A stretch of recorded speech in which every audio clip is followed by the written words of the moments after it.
Shabbat Shalom. Shabbat Shalom. It's good he's here. May y'all continue to bless us. We move forward in the things that he's doing in these last days. And certainly need to be up on the happenings. And you are starting, just like anything else we do. And we crawl before we walk and start running. And definitely keeping Shabbat and doing those things there. I put you into the runnings. There's so many people who thinking that they're running when they ain't even doing nothing. And therefore, as we continue to go forward, develop more, then we become more pleasing.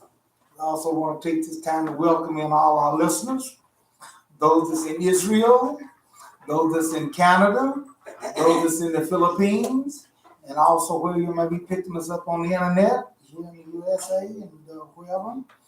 Enter into our house, where our motto is, come one, come all, let us build our future upon the foundation of peace and love. Shalom, Vayera. And upon these two principles, when we learn how to be obedient to those things and live by them, then are we ready for Yah's kingdom. See? Amen. And Yah's waiting on us. Yes. All of this other stuff on us, that you can't do nothing about anyway.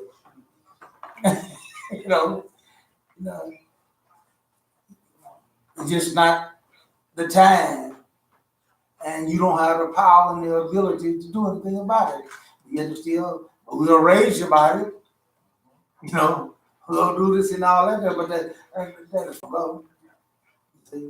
Until the proper time for those things to go about and to be done.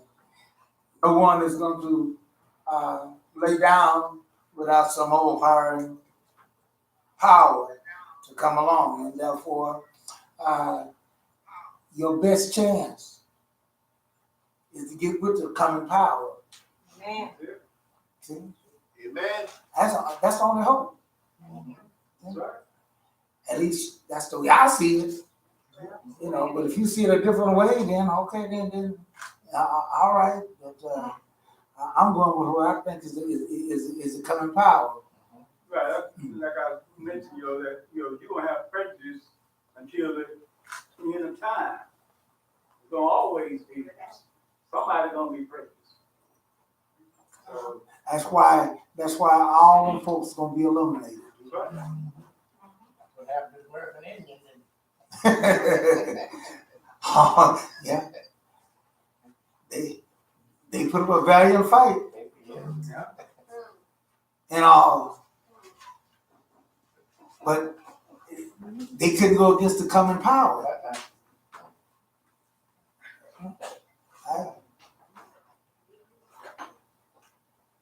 You can fit in or you fit out. It's the only choices you have. See? I'm glad some of them did. There are many of them they hung in there. They didn't stop the white man's ways. Yah says he build up kingdoms and he abase kingdoms. Right. And if you're on the realm on the other side when God is building up a kingdom and you on the bottom side of it, hey, you just out of luck. Right. We gotta learn that about our God. Children, we learn parenting there, and you learn how to manipulate them. You have to do those things, but you gotta know, when to do it and when don't to do and those things. And therefore, we have to learn those things, and that's what we have right now. But as it comes to power and those things there,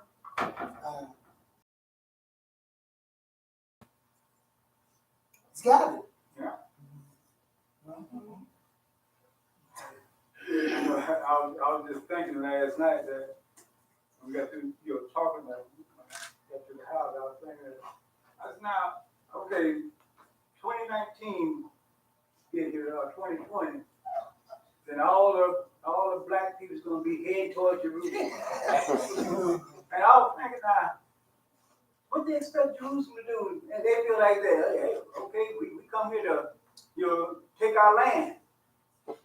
And they gonna just give it to you. There's gonna be a whole lot of black slaughter. Who got gas money to go to Israel? Hey, I'm telling you, you get a lot of black people together, hey, they probably come up with some money.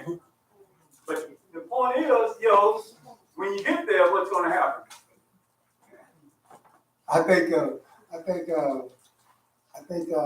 Brother Miles here, Shema said he was talking to one group, a group of guys that was talking all that stuff going on in Tennessee,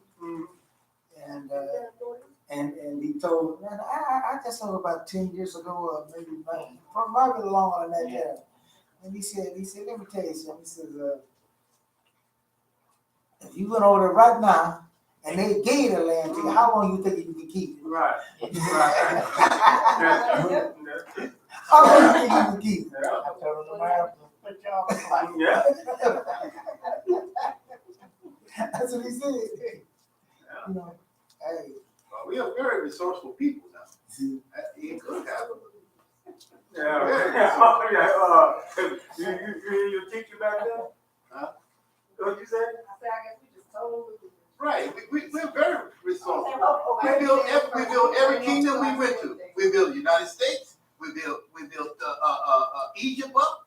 Every place that we built, Babylonian up. Every place that we building up and taking over is two different things. Right.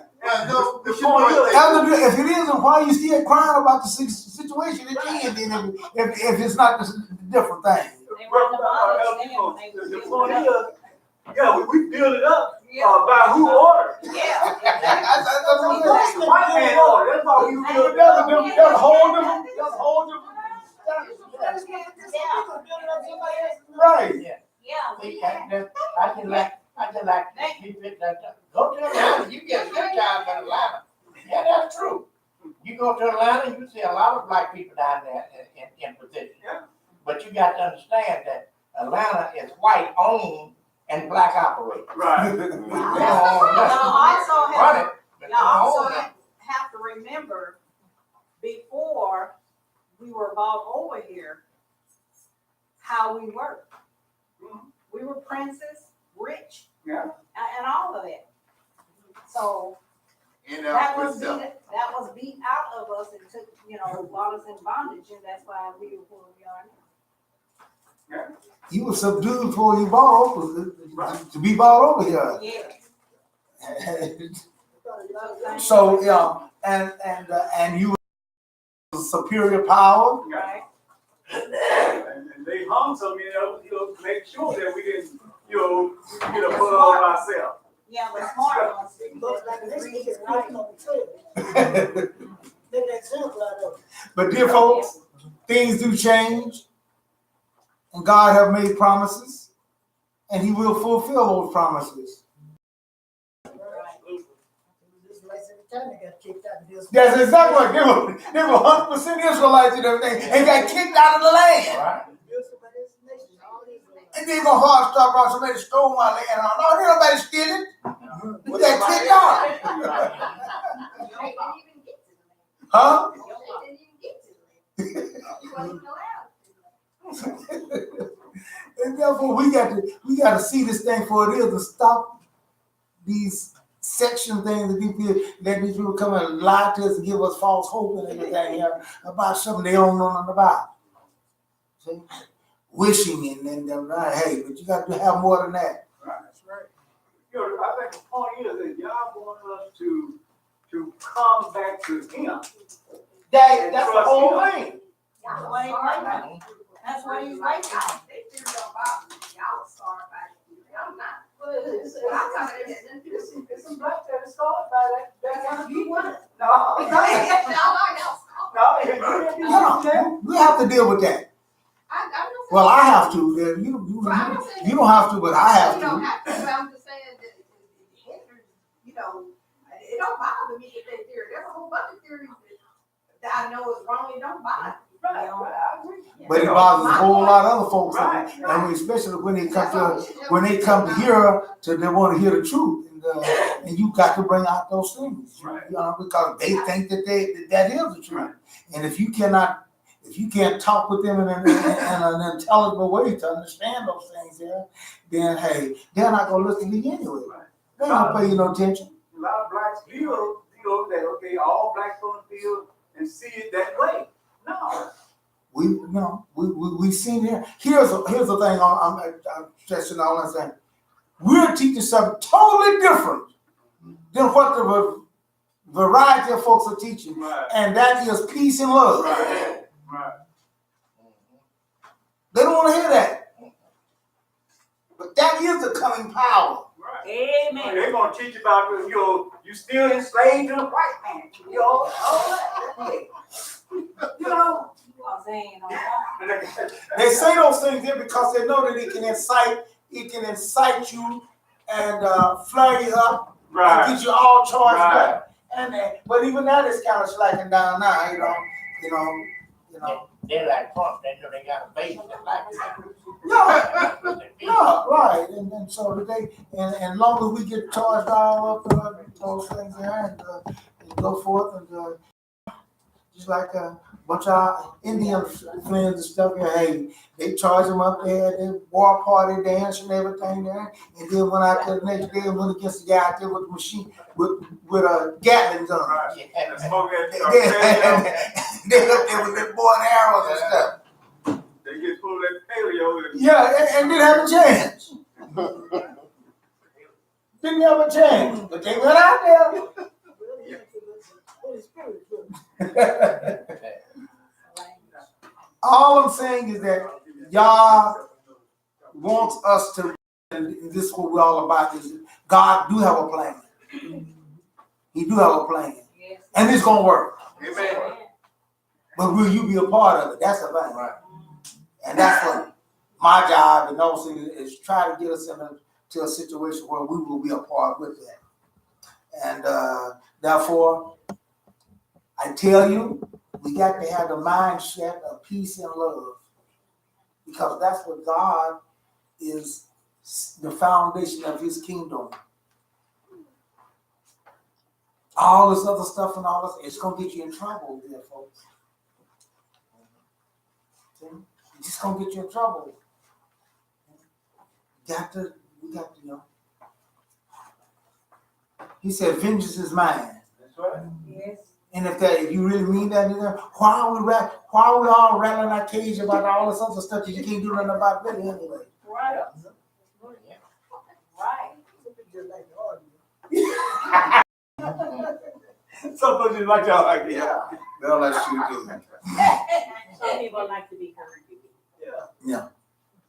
But we got to start learning how to live and demonstrate that. And you got to get rid of those buttons, the things that pushes the wrong buttons.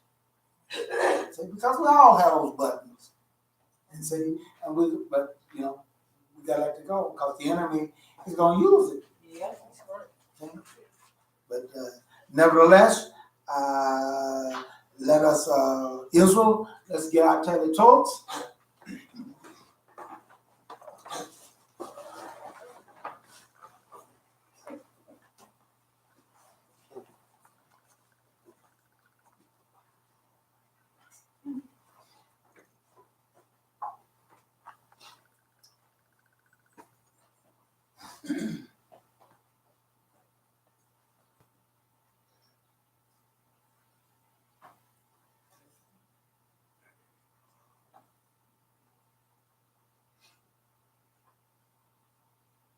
Rukatanala, Hainomelakalam, Asher Kitchener, Miskatana, Gitzivana, Laki, Lati, Vazizi. Blessed are you, Lord our God, King of the universe. We are sanctified by thy commandment and commandments concerning the right ourselves in ZZs.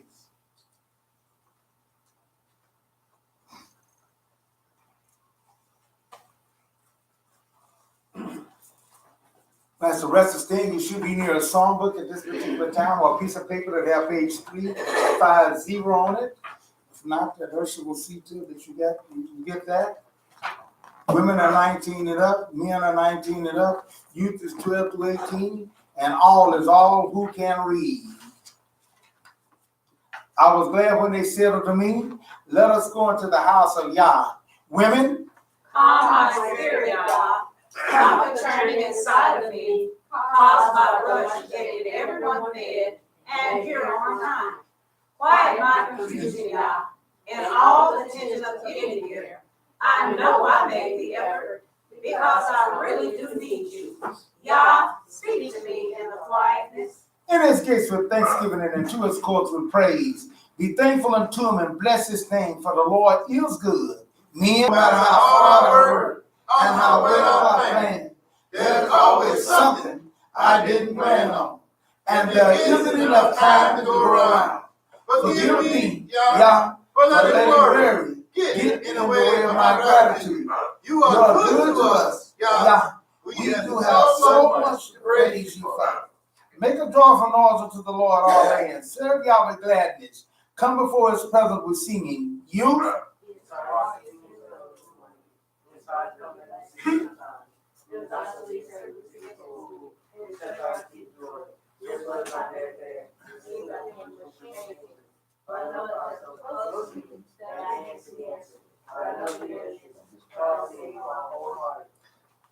Yah is my shepherd, I shall not want. He make me to lie down in green pastures. He restores my soul. All. Restore my soul, O Yah, and renew a right spirit within.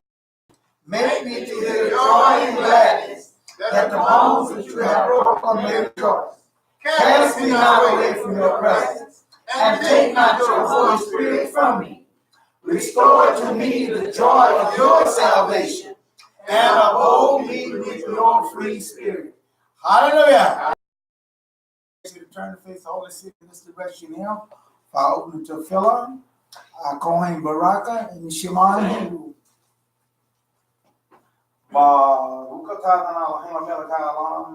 Bless you, Lord, our God, King and ruler of the universe. Heavenly Father, we come in today. Thank you for help and strength. Thank you for each and one that is here.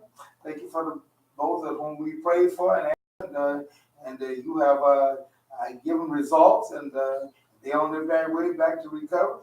That's that you would give them a full recovery, that we might all return to our full health, that we might be amongst your people that show forth your saving help.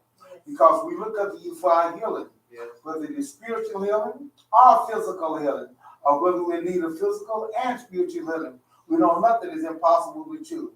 Therefore, we look unto you for our healing. Thank you for sending your son. Thank you, For the thank fact you. that he did not faint and give up on us, but went all the way And all the way. into the shedding of his blood, that we might have an opportunity to enter into the glorious promise and plans that you have for those that love you and keep your commandments. Yes. We also pray for those who are sick and are not able to be here today. Yes, that you would give them a speedy recovery, that we all might come together and fulfill what you have said in your word about having a holy convocation on your set and appointed time. We pray for the peace of Jerusalem. We ask you to bless and prosper her. Keep our leaders strong. Keep our sisters and brothers safe there. And also our sisters and brothers who are still in need of comfort.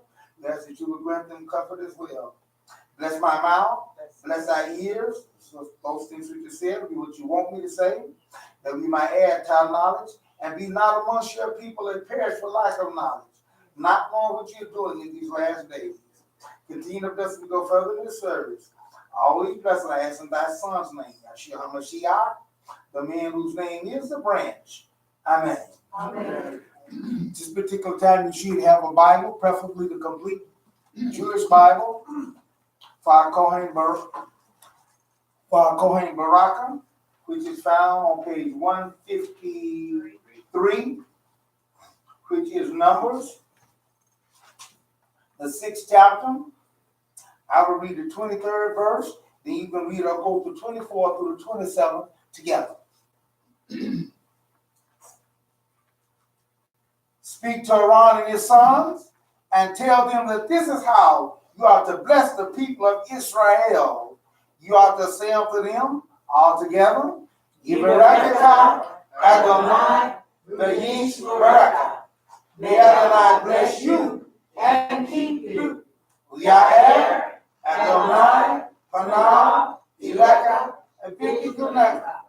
May Adonai make his face shine on you and show you his favor. Yisa Adonai Panav Ileka V'yasimleka Shalom. May Adonai lift up his face towards you and give you peace. In this way, they are put my name on the people of Israel, so that I will bless them. Hallelujah. Hallelujah. And you to join in with the Shema in Hebrew. Shema Yisrael, Adonai Elohim, Adonai Echad, Baruch Shem Kevod, Malakuto, Leolam, Vayera.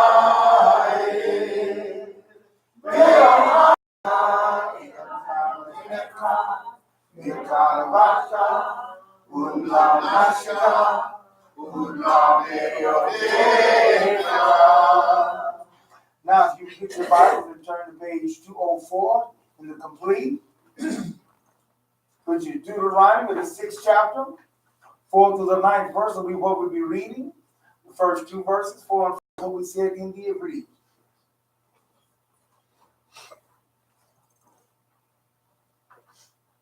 Shema Yisrael, Adonai Eloheinu, Adonai Echad.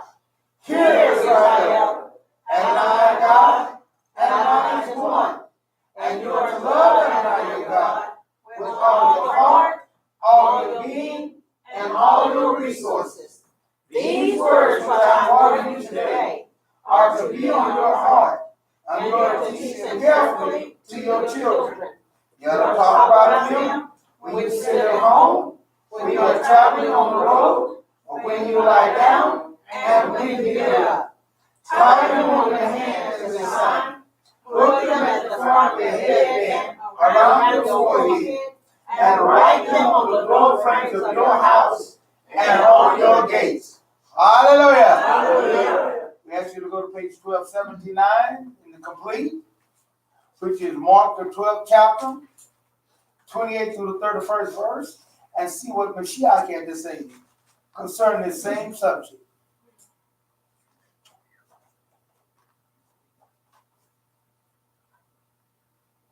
One of the Torah teachers came up and heard him engage in this discussion. Seeing that Yeshua answered them well, he asked him, Which is the most important mitzvah of them all? Yeshua answered, the most important is Shema Yisrael, Adonai Eloheinu, Adonai Echad.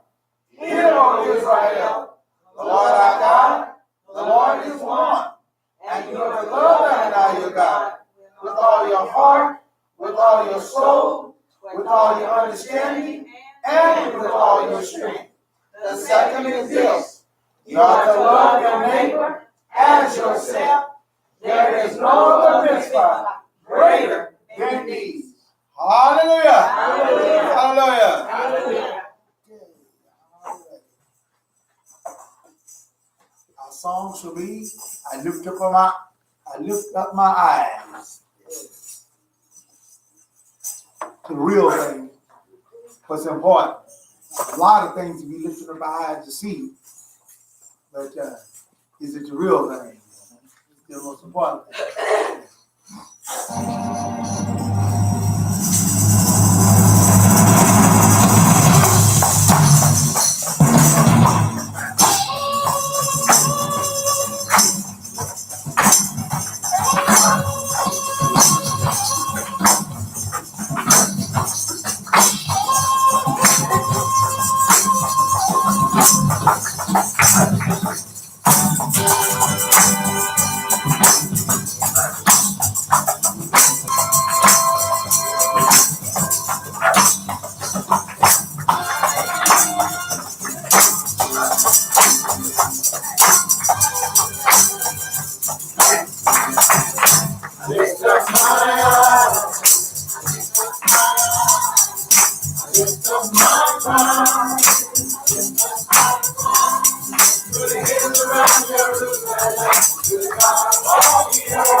This is the first thing that I want us to lift up our eyes to, and we got to accept the right God. Amen. That's the first approach that we got to do. There are gods many and lords many, Yes. and there are churches many and groups many, Amen. and they all claim stuff. They all claim stuff. But I'm here to tell you, they ain't all right. Amen. And you got to be very mindful of who you get attached with. But there is only one true God, Amen. and He has a name. Yes. As I said before, there are people that get all excited and talk all about this and talk about his title and all that stuff. He's not worried about no titles. He is worried about his name.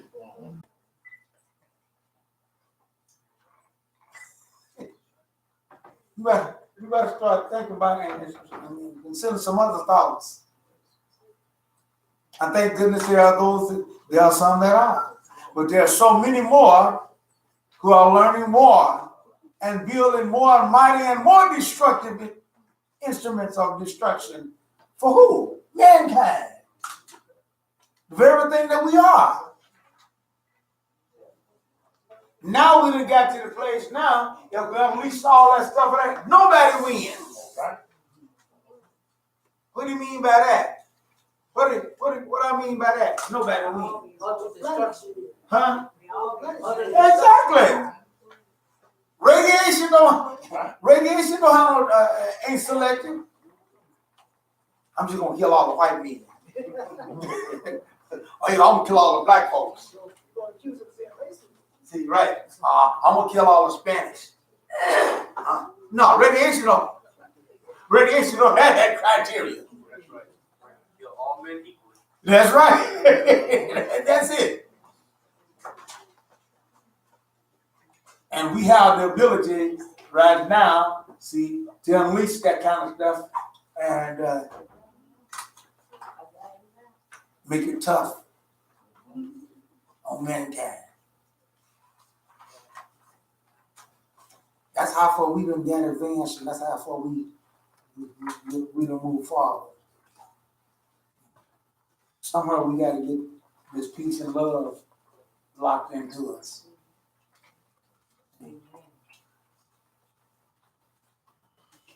It sure don't look good. Now, when the 30s came, when they came out with the United Nations, League of Nations, and everything, they said, "Oh, boy, we got it. This is it." There are more wars going on. We got more wars going on. They fight about the red joint. Huh? They fight about the red joint. Yeah, right. Therefore, I'm glad that there's a better hope, see, than us working it out for our own self. You say, "Well, boy, you're a pessimistic guy. You don't know anything." You haven't shown me anything to be optimistic about. See? Even though they're doing some good things. Don't get me wrong with that. They're making progress in medicines and they're doing all that stuff. But one bomb eliminates a whole lot of this other stuff.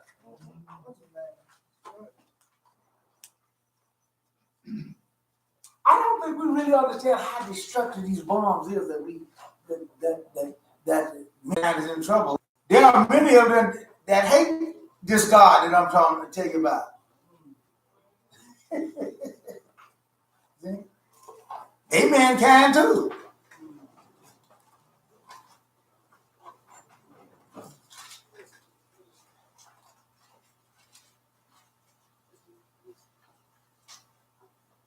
Sing to God, sing praises to his name, extol him who rides on the clouds by his name, Yah.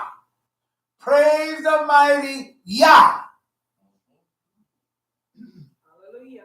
I happen to be living in an age and a time here and going through that transition when this name Yah was not popularly used.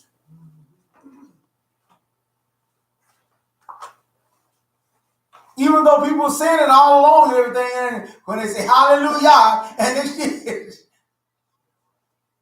But now I'm living through a transitional time when it has become a popular thing. And it's becoming more popular. That's how it's working out, those things there. Even among the Hebrew Israelites groups and all those things there, that wasn't that popular at the time. They started doing those things there. Hey, praise the mighty Yah.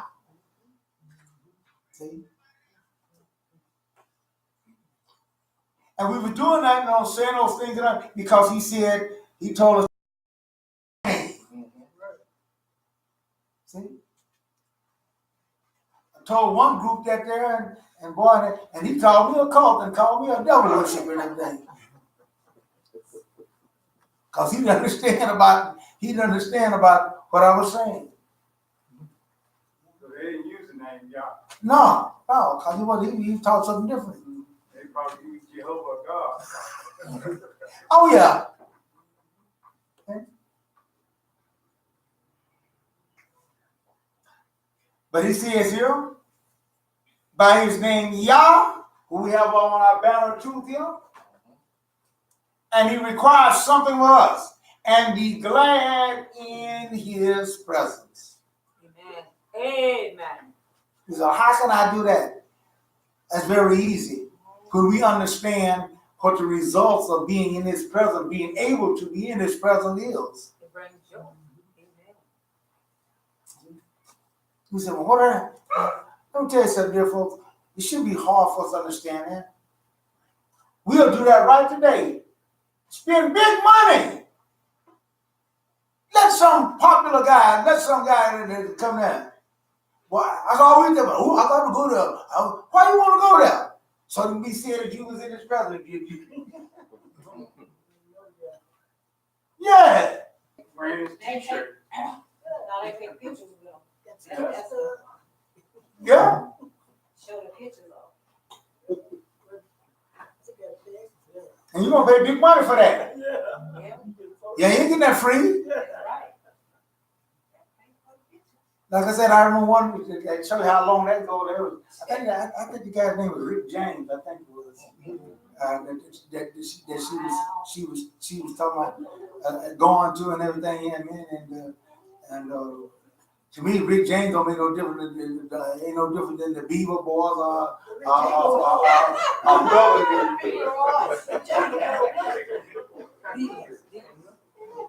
it didn't matter none of it. It don't matter to me, you know. And so the guy asked me. He said, "Man, he was selling CB stuff and everything, that man, and all that just cause he had to get his girlfriend, so she had to have a new dress. She couldn't go there without no new dress, and they had to spend the money to get I had to get the hair done and nails done and all that kind of stuff. I said, what? Huh? She was going on a date with this guy. Oh well, he had to get that there for her because he was taking her to it and everything, and that was a gift for he was gonna take it to for his girlfriend and stuff. I'm taking her there, and he asked me about it. Man, you don't know who Rick James? I said, man, I don't know about no Rick James. He asked me what planet I'm from. That's what he asked me. Man, what planet you from? He said, you can't be from yeah. I said, man, I'm gonna spend a dime on going to see Rick James or James Rick or whatever I've done it. But see, there's a difference. Not only he had to spend all that money buying a ticket, then not only that, but now he got to buy a new dress. She was told he was coming. See? But yet still, why is it that why do they do all that? Why do they do it? You're part of it. Getting in crowd.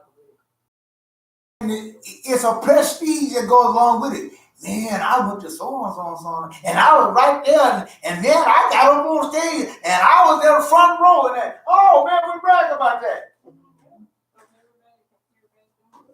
Why? Because we getting something out of that, Girl, you went to so, man, you went to so, whoa, and then they get in that place there, and it's sweaty, and it's smelly, and y'all know how y'all hair is now. Well, okay, yeah. Most of us. Yeah, yes. Some don't. Yeah, some that don't do that. A bunch of y'all in here that do that. Yeah.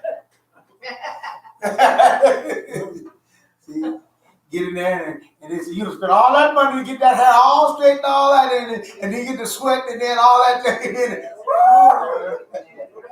Yeah.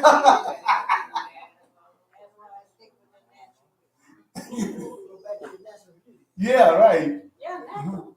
That's Uh-huh.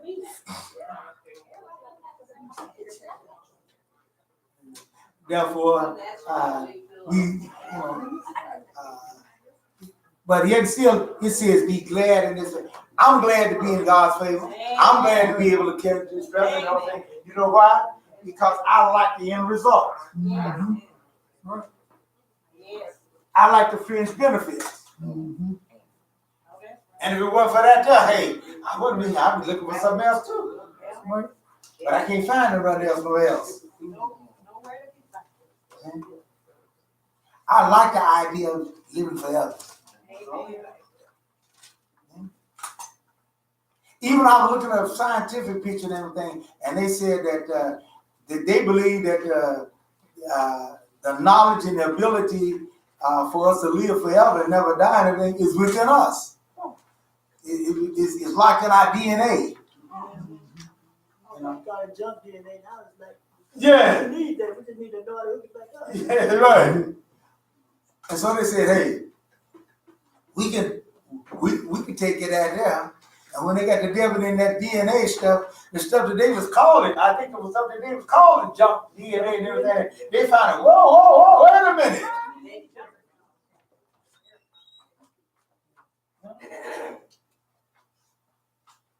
So they figured about another 700-800 years, they might be done. 700-800 years. Yeah, they might be done cracked. Right now, they experiment with the point of making y'all you eternal and everything, but they experiment with that there by giving you a different body. Yeah. With the transfer of consciousness. Yeah, that's right. That's what I'm talking about. They give you a mechanical body, give you a robotic body and everything there, because that DNA is too complicated for them. That DNA is the bad boy to them. Yes, we go to the digital. Yeah, right. So they say we'll just transfer your knowledge over and everything into one of these mechanical bodies and everything here, and then you live forever then and all those things there.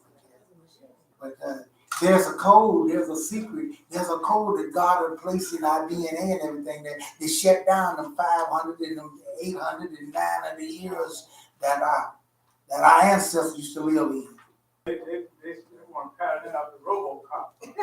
Well, one of it is because they found out mess with that DNA is something else. Yeah, they can't figure out what that DNA is. Yeah, that DNA is a bad boy. Too many, Yeah, what do you call them? Variants. yeah. Yeah, but it ain't no complication for y'all. Yeah, Cause he know exactly one of these. Clip that down, shut that down. Then, what limit did he give us? Lester there, what limit did he give us? Well, I see he's kind of 10. See, 10. Shout school warm out. And just think, if he can set it there, if he can set that limit to 10, then he can just set it to 3,010 or 3,000,010.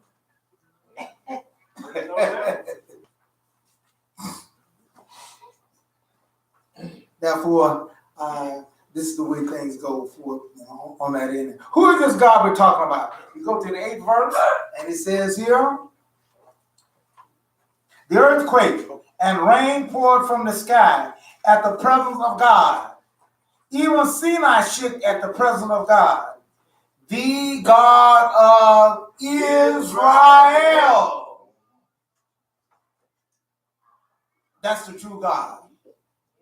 And if your God is not the God of Israel, I don't care what all the stuff you got and all this everything that's going on, you are worshiping and serving a false and idol God, and you will perish with your gods. Amen. Because our God's plan is to get rid of all the gods. Hallelujah. That's right. Hallelujah.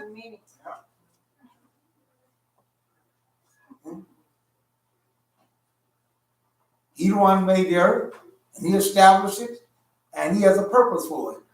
Right. And all that don't fit into that purpose, you will perish. Mm-hmm. As I said before, God is not going to put up this headache forever. Amen. Winding up now. He ain't going to put up with it forever. But we're going to see that trouble going to be right up to the end. Even when Mashiach comes, his first thing that Mashiach going to have to do when he comes, what's the first thing he's going to do? That's right. Mm-hmm. And then that rebuke is what? Get rid of all that military. Get rid of all the weapons of war. And right now, therefore, we're living in a time right now when that's exactly what's happening. They're starving their people to death and everything to build their military power. So people ain't doing that there. North Korea's one. Mm-hmm. And a lot of nations are doing that. Starving their people to death. You don't see no whole, you notice that they never show you a whole lot of the North Korean folks. They don't show you no pictures of them. Is this show the military really? Huh? To show you the military, really. That's right, because they're the only one that eat good. And the little rocket man, as our president called it. He showed scientists. Yeah, right. The regular folks, they don't know what you don't see them because they thin, Jack. I guess to eat good, you gotta join the military. Yep. Well, you gotta be. You eat a bunch of rice and that. But it's the God of Israel. And therefore, I'm interested in our people. People have turned and went.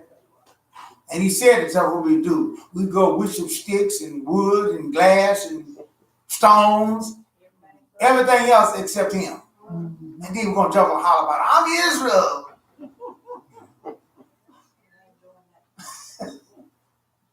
That's the problem with us. Something we made, and we don't. Oh, yeah. Yeah. But what is it that Yah wants from us? What is it that he wants from us? Because let me tell you something. If you can't supply, like a job in the thing, you got to be able to supply what that boss wants. Right.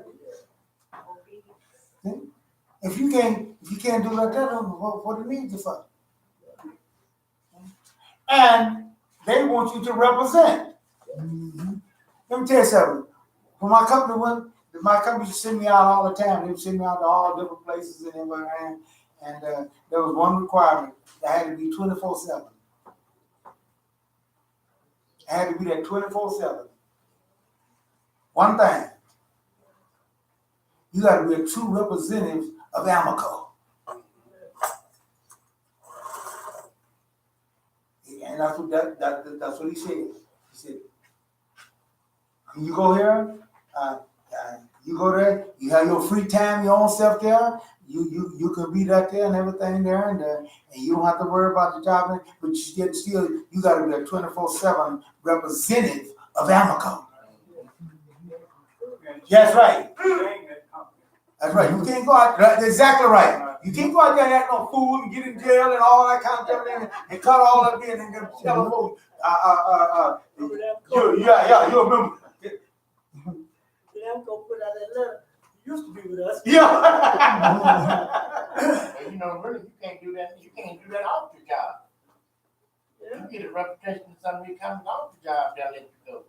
Especially if they send you out of town for a job. Oh yeah, that's what I'm talking about. That's right. Especially that's what he told me. He said, man, when you go out of town and everything, and they know that you're coming in, especially those things, they know that you're coming in, all that stuff for that time. Hey, you got to be a representative of us 24/7. That's right.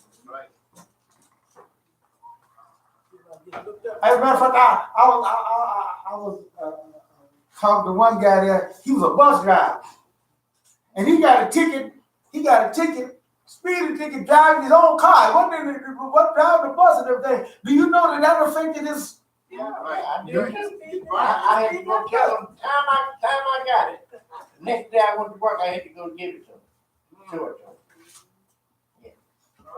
Yeah, you don't show it to them, they first time they can give you a day off or 2 or 3 days off. Think about it. Yeah. Right there. Yeah. You gotta show it to them. Yeah, he was man. Now he was mad. And see, I remember people argue about that. He was mad on it. Now I can understand him want to run my business and everything, and run my life and everything. Now if I got a speeding ticket, driving me bus and everything, I can understand that and all that stuff. But I wasn't in there. As a matter of fact, I wasn't even in the city. But that affects his insurability. There you go. Well, the reason they want you to do it now, you might get one with they're gonna suspend your driving license. And they don't want you driving on bus with no suspended driving license. So they want to know what's going on. Yeah. But you got to maintain a certain characteristic to be a driver. That's right. That's the whole thing of it is. And how in the world they gonna look at you? You driving the skids and stuff around there, and you got the tickets out the Yahoo. They want to make sure Right. in your car or driving the bus. Yeah, got your kids drive the same way regardless. That's it. So you have a reputation that you got to maintain. And so it is with Yah. And so it is with your son. We have a certain reputation that you got to maintain 24/7. Amen. And that is called, that is being an Israelite. Amen. Yes. The same way as being in the military. You can't have those kind of things. They can actually put you out for certain things. Oh, okay. So you know, this new army, I don't know what the new army do, but when I was in, you know, there was you know, you have to abide by the local laws. You couldn't do anything you want to do. You represent the U.S. Army. And let me tell you something. That dishonorable discharge, Hurt you forever. that follows you forever. Right. Get it off. You don't get it off? 20 years. Oh, okay. Change the graphic head by then. But I know, but I noticed that used to be whenever you go for a job or something, they'll ask you that there. Yeah. So when they change it, What? yeah, this hour, this job. When you, about 20 years after you get it. About 65 or so, they'll change it. But in 1942, if you get one, I mean, in the 40s, if you get one, They're dead now. they didn't change it then, right? Well, I don't know when the policy changed, but I know that you can change and be dishonorable. It can be, you can go up for it. They don't necessarily have to change it, but most of them, they will change after you retire. Yeah, 65. my stepfather, that's what happened to him. He got a dishonorable discharge You can't get no in benefits. World War II. It also depends whether it was in wartime or not. It's a lot more serious than wartime. Because a lot of people believe in doing wartime. Yeah. Hey, you've been in the army, you get this honorable discharge or not, you know, and everything. So hey, that way he let you know that the way they were saying it was like, hey, you might as well forget it if you yell it. Right. You forget. It's not cold on your paperwork. No. They got a book. They can look up. Gotta get You started. can't get medical benefits. So I got a class. Let's put that class. Job. 1Y, Yes, everyone. huh? Medical job. F1. Yeah, right. It was a number that I got. Oh, yeah. What you have? I had a broke leg when I went up there. F1? Yeah, F1. That was it. Yeah. They called me up there and drafted me and everything. I had to come up there and, man, I had two broke legs. My brother went up there, he had bad feet, he's singing and dancing. I'm like, this guy's sick, why is he so happy? I didn't know what Vietnam was about, I was young. He was so happy that he turned back, didn't go back.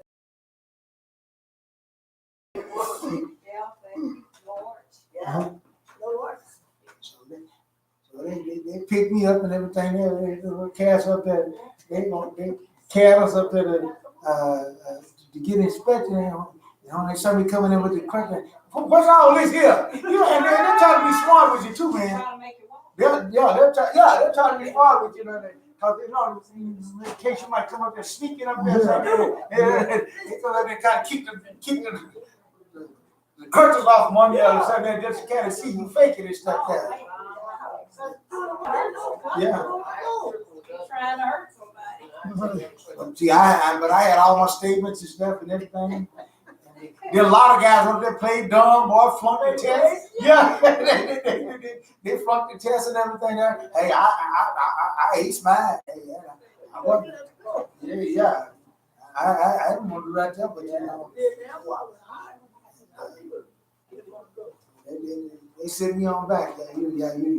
You can't use you. I went in, but then their war was still going on, they didn't tell me.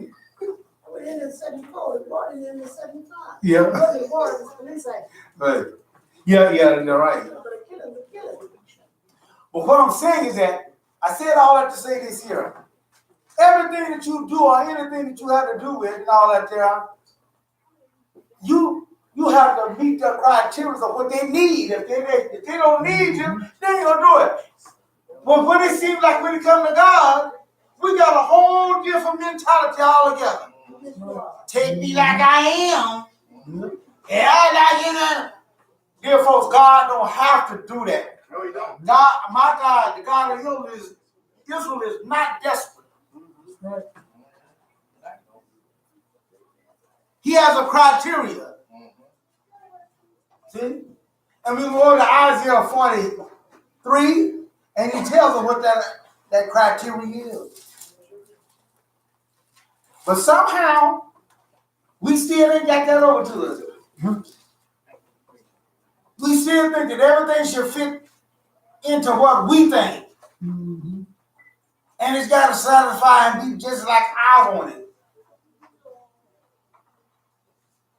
Otherwise, I ain't gonna have nothing to do with it. Okay? He said, you are my witnesses, Adonai, and my servants whom I have chosen.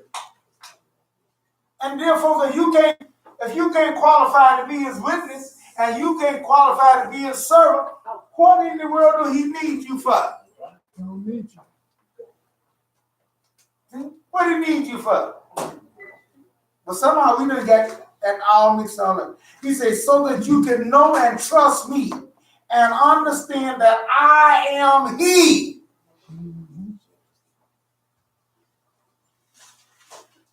We need to be learning what he means by I am he. Because that's one of the criteria, the main criteria. And he goes along and says, no God was produced before me, nor will any be after me. Yes, I am Adonai. I'm the owner. I own you. See? You belong to me. Besides me, there is no deliverer. You get in trouble or anything now, there ain't nobody can deliver you, and can't nobody deliver you out of my hands. I have declared, said, and proclaimed, not some alien God among you. There witnesses, Adonai, I am God. Now, if you can't be his witness that he's God, what do he need you for? Please tell me what it is. Amen. But what if I don't want to recognize him as God? I don't recognize him as God. Well, you just messed up. You know? That's just like going to a tire fixing shop and going there and the man say, do you know how to fix tires? Do you know how to change the tire? No, I don't know nothing about that. I don't know nothing about that, man, and I don't want to know nothing about that. You just mess yourself up. Then what are you doing in a tire shop? What are you doing here?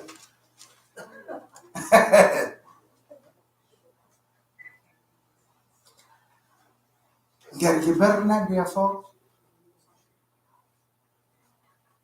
I go to a carpenter place there, wanting to build houses or something, and then you don't know nothing about it. You don't know nothing about no carpentry at all. But I'm a good mechanic. Yeah, hey, I'm a good mechanic. Yeah. You need to be going to another shop, not the shop here. And so that's the same way it is here. So Yah just told us here that he says here, therefore you are my witness, says Adonai, that I am God.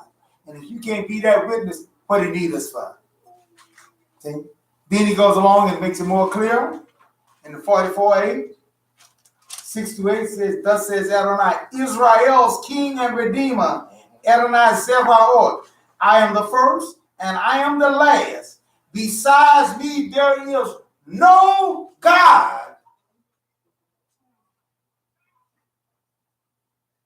Who is like me? Let him speak out. Let him show me clearly what has been happening since I set up the eternal people. I like that idea of being eternal people. What about you? Amen. I like that idea.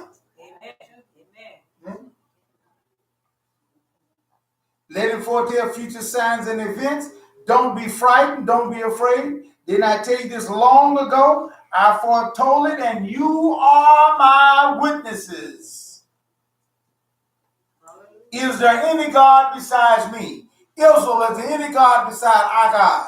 No. I know not any. Israel, is there any God beside our God? No. I know not any. He said, is there any God besides me? He said, there is no other rock.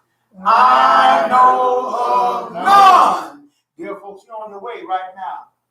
And you don't know how big an advantage that is for just understanding that part right there. Because without understanding that and knowing that there, it's impossible to make any headway with our God.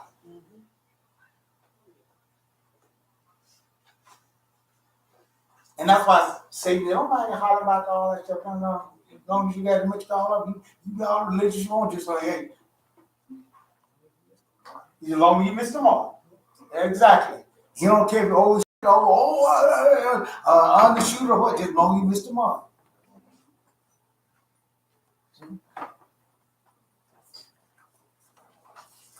Therefore, let us make sure that we lined all up in those things here and be his witness here, that it might be well with us.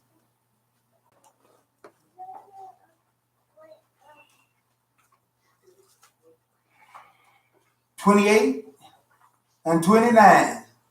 John 5, 28 and 29.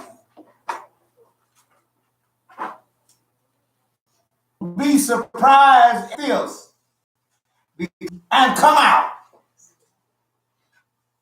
Those who have done good to a resurrection of life, and those who have done evil to a resurrection of judgment. So we're going to have to give an account of what we do, one way or the other. These folks running around here doing evil, shooting up folks and all that stuff, getting turned a gun on themselves and shooting their own self and everything. That's it. I'm dead. What are they going to do to me after I'm dead? Everything. Man can't do nothing to you, but that don't mean God is through with you. Amen. Well, if you're doing everything, I just gonna kill myself. Yeah. Y'all gonna control all that stuff there. And you think that you're in control. We're not under control. I just kill myself. And, there are people right now in the days now shoot themselves and stuff that thinking they're gonna kill us and they don't succeed.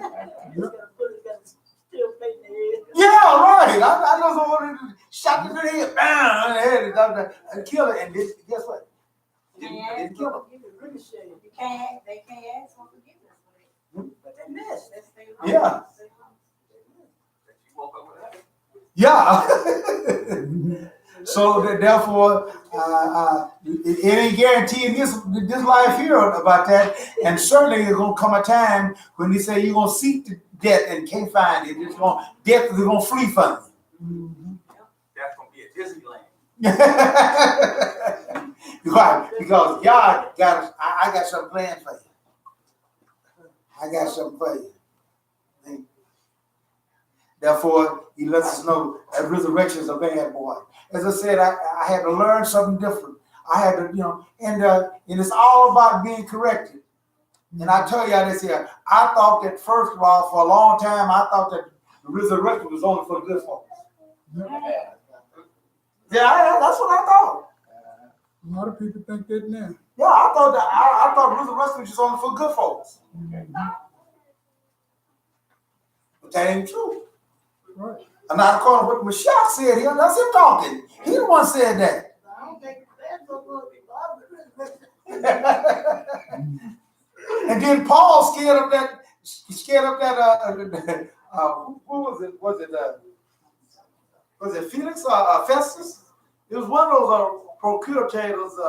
When he was talking to them, he said, "Well, you almost scared me into it." Oh, yeah.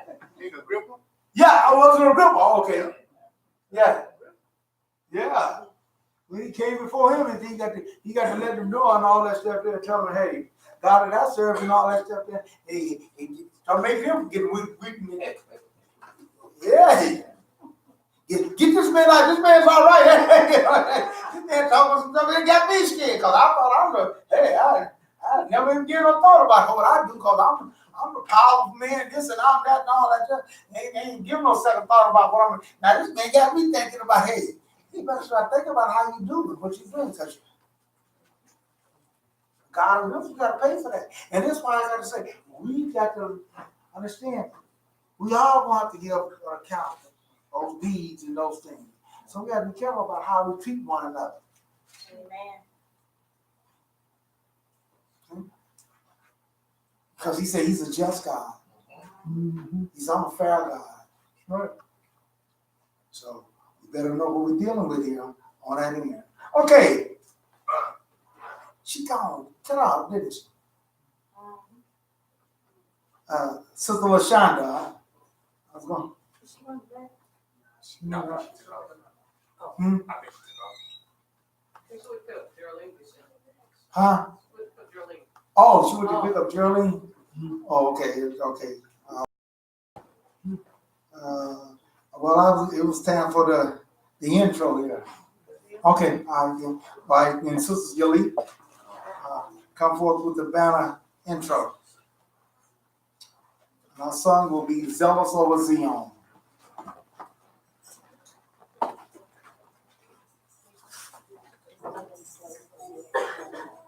Some of the street stuff down like hit that line. Yeah. Yeah. And so they got so there's extra protection around there. They got a red Titus on stand after that. Yeah. And so but when they finally dawned on them and realized that, hey, it's them idea, it's them same folks we've been hollering about ain't the right folks that is the one that is giving us this added protection. See?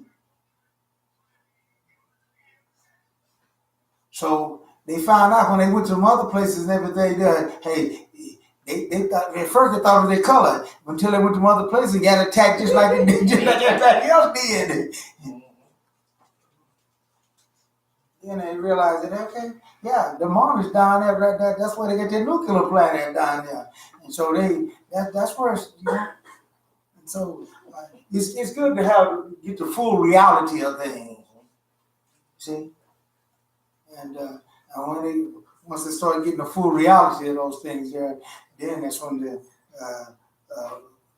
things change. And that's the same thing with us. We got to really open up our eyes and look and see what the real important thing of it is. See? Why are those things and why is it like it is and why is it? And therefore,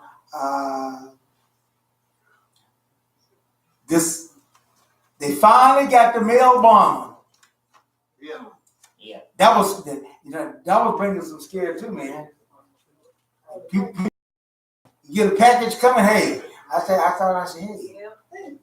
Start seeing the package coming. I don't know if I want to check out this package, man. Hey, bomb blowing up and all those things. No, he done blown away now. Hey. I tell you what happened to me.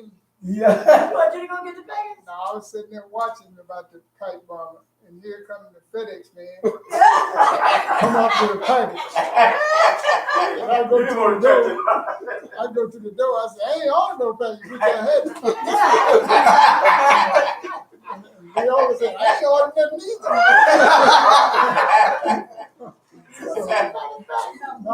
So I got to looking and she forgot she had ordered something. I wasn't gonna take it.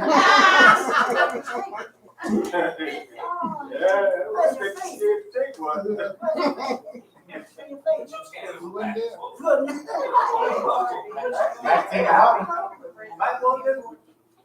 Like people that was in what was that Texas. You remember they been on blow me up. You know? Yeah, they sure did blow up some people out there. Maxine Waters told me, no, I told him, you better come right. Oh, Yeah, say, cause it's true. She said, if you shoot and wound, it sounds just like a wounded animal.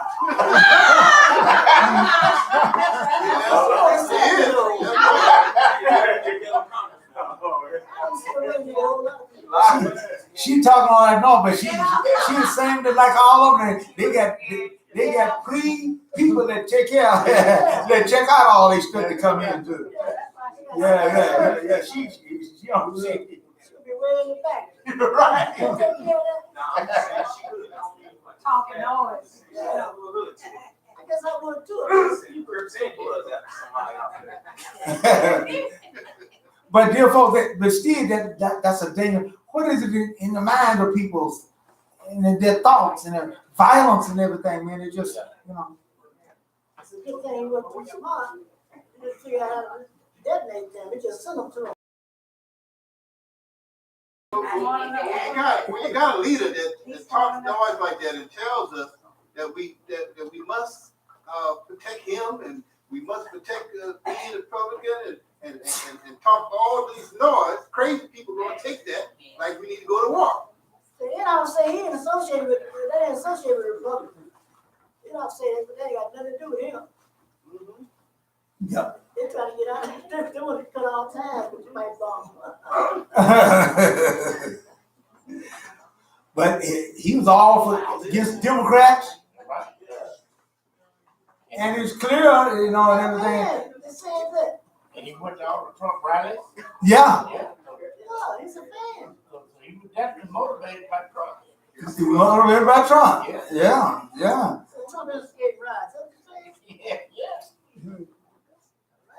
But see, we got sick folks. We got folks that's very careful about who you get yourself locked up with and who you get yourself served, because we are living in a diminished area now. We're living in a time now, and that's why I say that the world ain't gonna last very much longer. See, because that was the same condition in Noah's day, and every evil thought of men, and now they come up with any kind of way they can think to send you, to scare you up and all that. And we got Hannity and some of them guys hollering about let's hold our horses, let's don't jump to no conclusion and everything. We don't know for sure. What do you mean you don't know for sure? They done tracked this man down with the DNA and all that stuff, then followed all of that, and they go, we don't know for sure that he's the right one and all. Cause he ain't black, and if he's black, they had to rush him on off. See?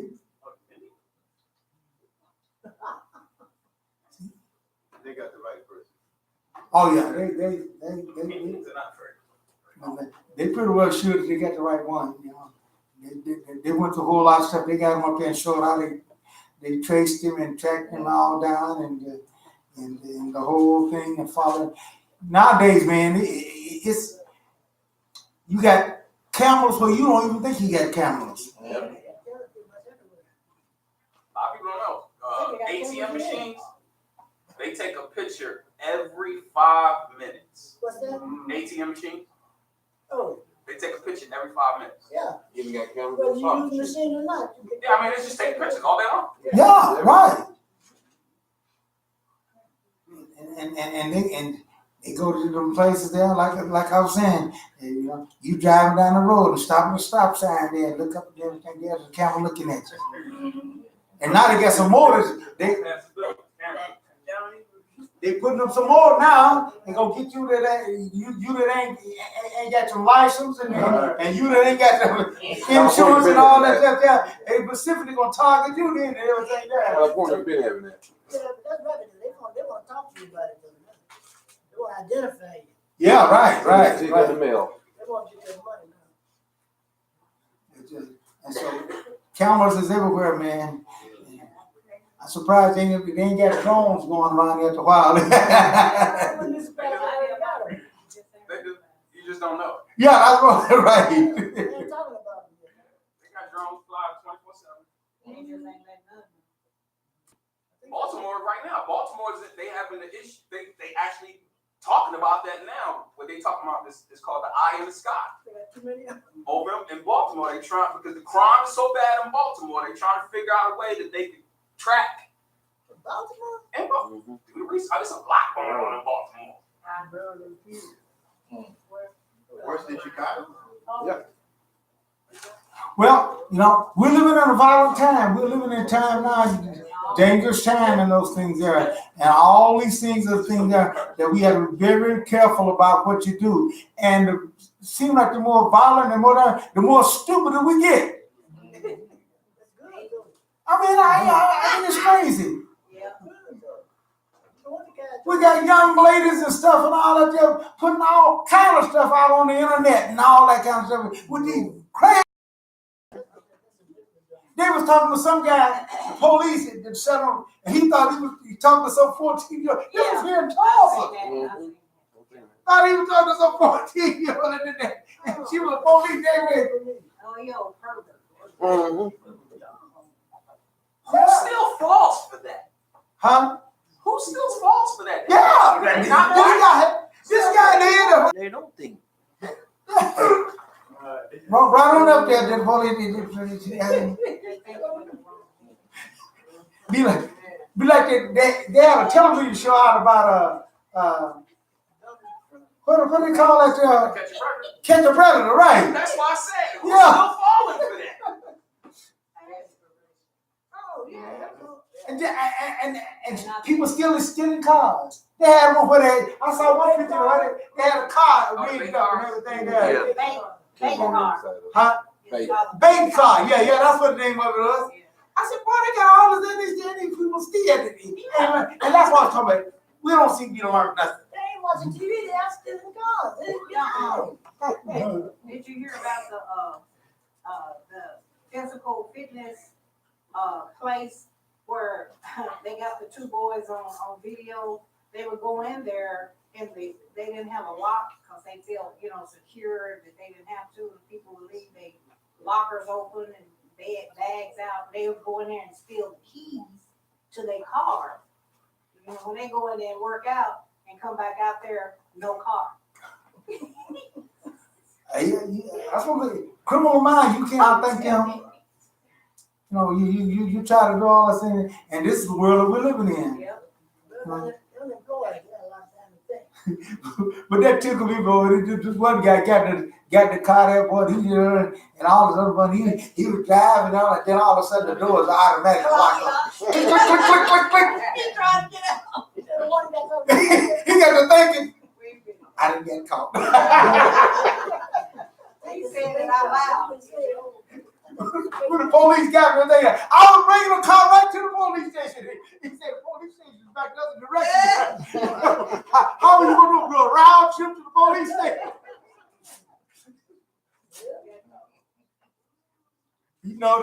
Hey, you get in the car and then there's automatically the doors start locking up on you and everything, and you know it ain't none of yours. Boy, he was sinking fitted, boy. He tried to keep the windows out. You don't keep the windows out and stuff. They got all that stuff geared up for you to hold you in there. You ain't getting out of there.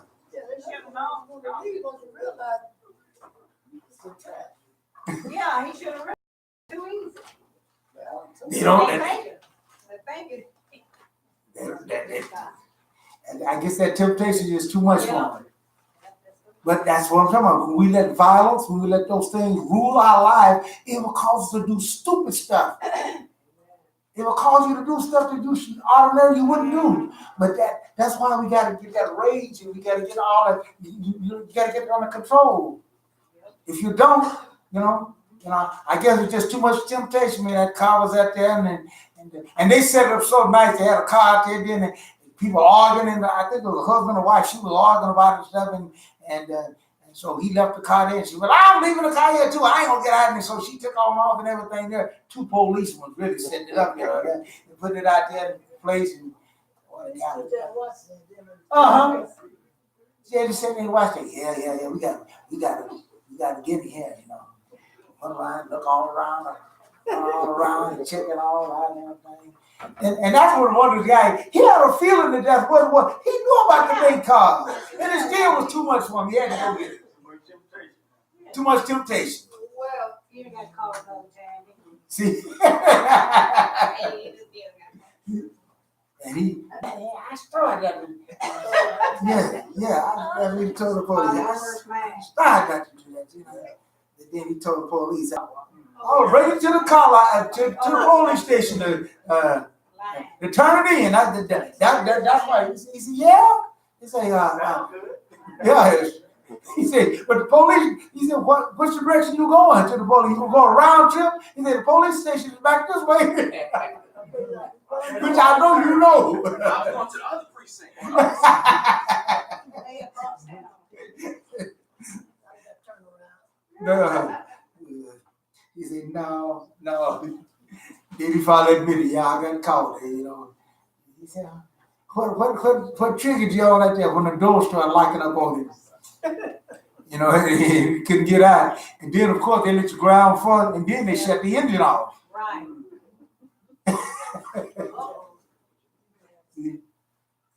So you can't lie and say you weren't trying to get away or nothing. They want to pass a law, they put that in all, like, new cars, low tax, okay, the police call them and cut their car off. A lot of cars they do. It's always in there, Yeah, they got them in there. Call out there. low tax. Police can New call car, them and bring it back and cut the car off. Miss payment, they cut it off. Huh? Call out's got a new car with the car out because you miss a payment, they cut it off. Yeah, I know about them, but I'm talking about somebody commit a crime in a car, they call it the manufacturer or whatever, and they cut that car off. Oh, yeah, they can do that.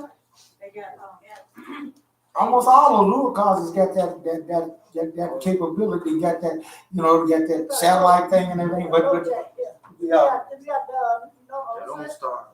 North side. it's capable of that. Yeah.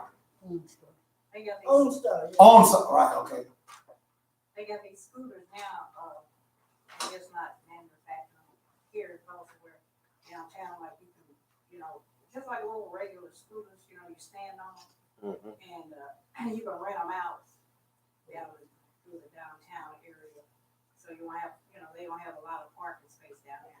So they were saying that, I had thought about it, and I said, they got scooters now, people be stealing it, so they said, no, they got a shut off.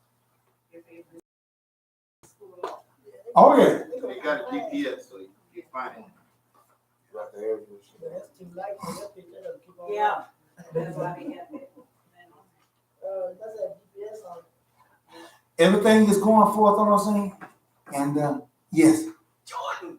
exactly. I know you gotta be happy that was going up. Yeah. Jordan, right. That was my last one. I'm gonna bring about it. Jordan said no to the renewal of the land lease, the part of the peace treaty that they had with Israel, and they said no, we're not gonna renew it. We're not gonna let you renew it. And so now that's more controversial now. So God is lining this stuff up. They thought for sure that Jordan would be a friend forever, you know, because the point of it is that Jordan was learning from it, you know, and I saw this when I went to Israel, and this is why I tell folks, people talk about this here, and they say that it ain't got nothing to do with the people and all those things here.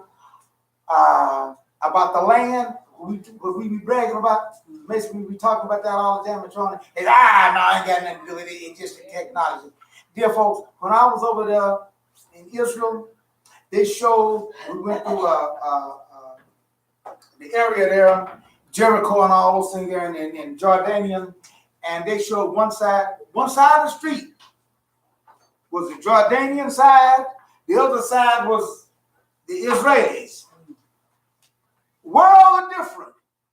And the commentator told us, she that was showing us in bus drive, she said at first, when Israel had all of this land there, he said it was flourished just like you see it over there. He said we had to flourish on the other side too. He said until they came back and took over and said, no, we want our own land. And man, everything just withered away. but with the way and everything, just almost like the land just quit producing for them. And they tried all that stuff. They tried all the methods and stuff and everything, and it didn't work. And I saw this from my own eyes, and we were just driving around, just like you can ride the bus and everything. There, and you just look over there, man, and just rows and rows of vineyards and fruit trees and stuff, in that land, that wasn't there at first before the people that ain't supposed to be there ain't the right folks for the And that's a good example. And so now, for a long time, they had a 25-year lease with Jordan, and it was very profitable for them because they couldn't get that land to go. And so they leased the land to the Israel. And guess what? Boom, all of a sudden it became prosperous again. But they were the wrong folks over there. I want it back. And so now they done had so much pressure, the king done had so much pressure from the other folks and everything there, because, see, Israel ain't doing the treating the Palestinians right, therefore we gonna take the land back. We ain't gonna redo it. Okay, guess whose loss is gonna be? Time they were reaping the benefits from it, because they were leasing the land to Israel, and they were getting. Now that they said we ain't gonna do that, and so the peace treaty is up and everything, and so they're upset. And guess what? Guess what tipped the scale? Guess what tipped the scale? You're a branch of Jerusalem. You should know what tipped the scale. Jerusalem. We're a branch of Jerusalem. Therefore, we ought to know that. I think they forgot that Jordan is the holder. Holder, right? What do they call it? The custodian. The custodian for the shrine, right? And they're custodians for the Temple Mount there. But the point of it is that once Trump declared Jerusalem the capital of Israel, that changed the whole thing. And don't forget, we still haven't heard anything about those U.S. troops that was killed in Jerusalem. Yeah, that was part of it too. But they killed 2 Jordanian troops before that time. Who did, the U.S.? I think it was Israel or one of them that killed 2 Jordanian. Yeah. Remember that. By mistake. By mistake, and they said that was bad enough. But when Trump declared Jerusalem be the capital of Israel, and then when he said that, hey, they're gonna move the embassy there, that did it then. That sealed the deal. And they got so much pressure and everything now that but all these things are mounting up. This is why we said we gotta watch the news and everything now. God said that Jerusalem is gonna be the key to all these things. And I see it happening now. These countries are going crazy because you call Jerusalem Israel. Doesn't make any sense. No. Obama got in trouble for that.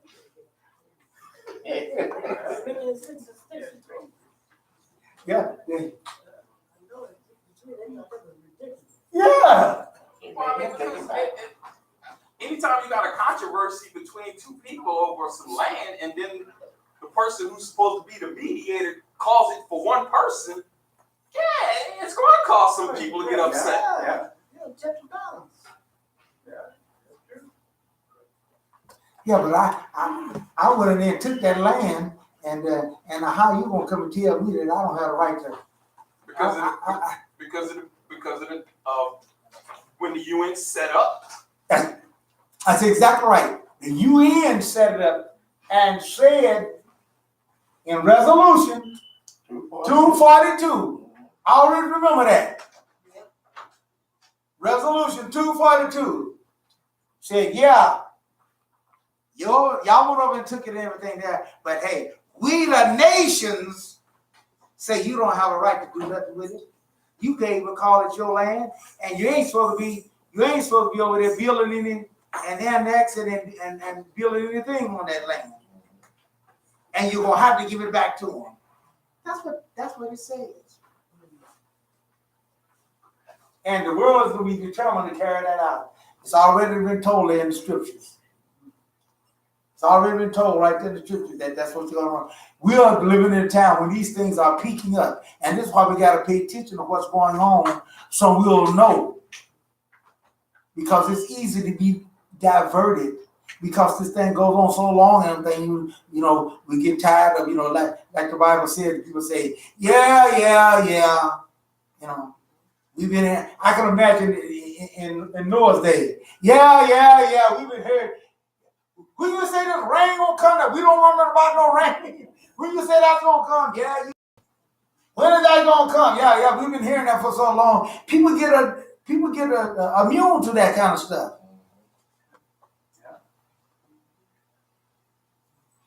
But eventually, it did come.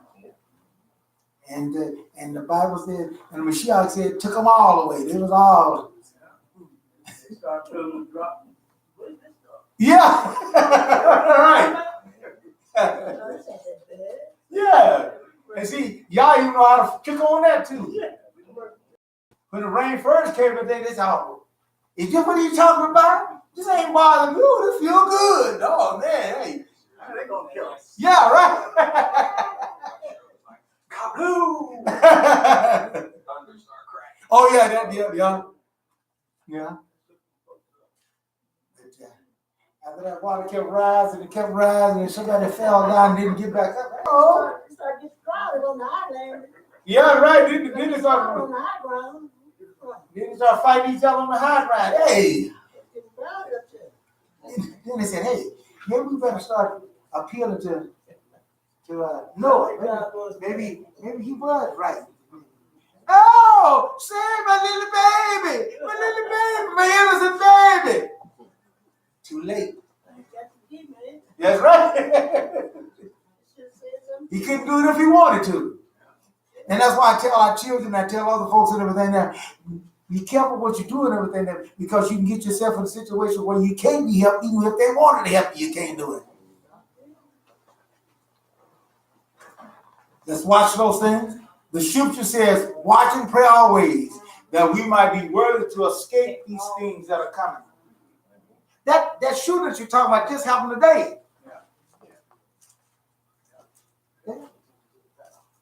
And they've been having protection in all these places. A lot of places have protections and all that stuff there, and they still hate.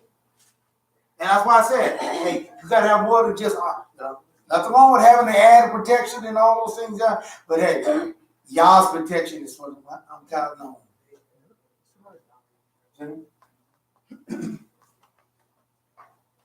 That he might protect us as we go forth and doing those things. Okay, let's see. We want to ask you, no. TV? Oh, okay, fine. Okay, I thought this was all right. Sister Summer. All right, we're ready for you. Order my steps.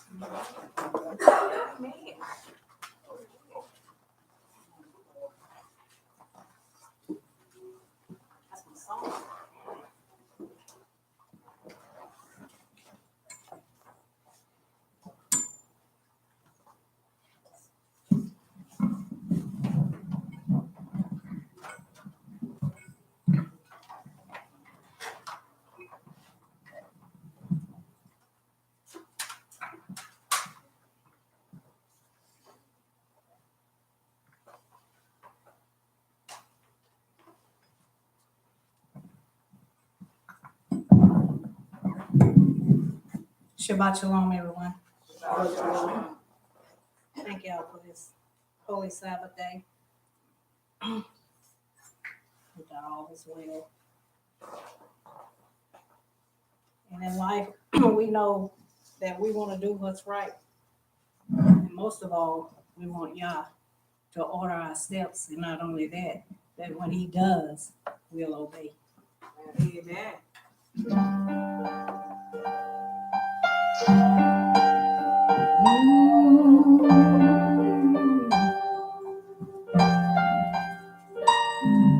Lead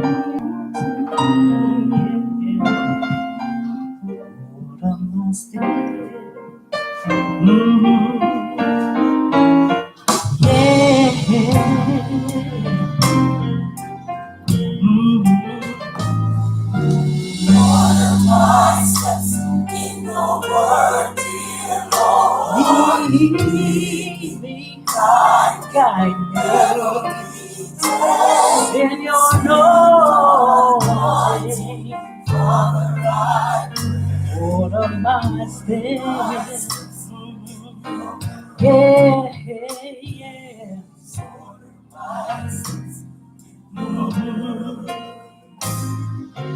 Father, I ask thee, teach me your will while you are working. Help me be still, 'cause Satan is busy. Yah is real. Order my steps in your word. Write on my tongue, let my words ever praise thee. Let the words of my mouth be acceptable in thy sight. Take charge of my thoughts both day and night. Order my steps in your word, please. Order my steps in your word.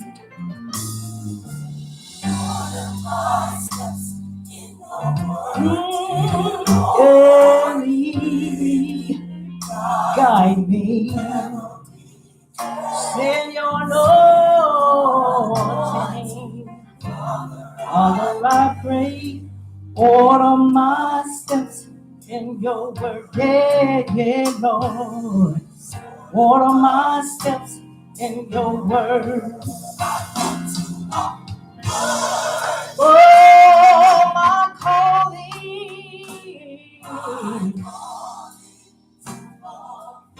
If you please, order my steps. Oh, yeah, yeah, yeah. I'll do your best. It will, yes, it will, yes, it will, Lord. This whole world is ever changing, but you, Lord, you're still the same. If you please order my steps, I will praise. I will praise your name. Order my steps in your word. Order my tongue in your word. Order my feet, Lord, in your word. Wash my heart in your word. Show me how to walk. Show me, Lord, how to love. And when I need a brand new soul, see, I want you to show me, Lord, show me how. In your word, Lord. In your word, Lord. Yeah, yeah, yeah. Ooh, I want you to order my steps, Lord. In your word.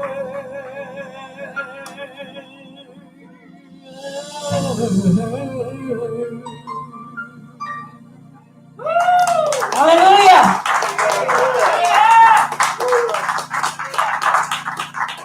For a few minutes, I open that Bible up. I said, wait, do you know what it takes to be a Hebrew? Like, yeah. And when I showed her just the part where Yah said he's gonna destroy those that eat pork meat. Oh no. No, you mean that got to do with my pork chop? Oh man. I gotta do what the Lord say now. I said, well, you know what? I'm gonna commit myself whenever you need me. That's been what, a couple of months now? Yeah.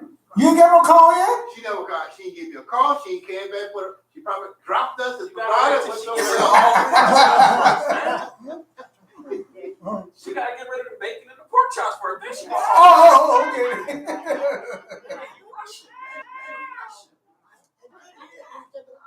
Yeah. So when she get ready to that, then she gonna give you a call. Yeah, she'll give me a call.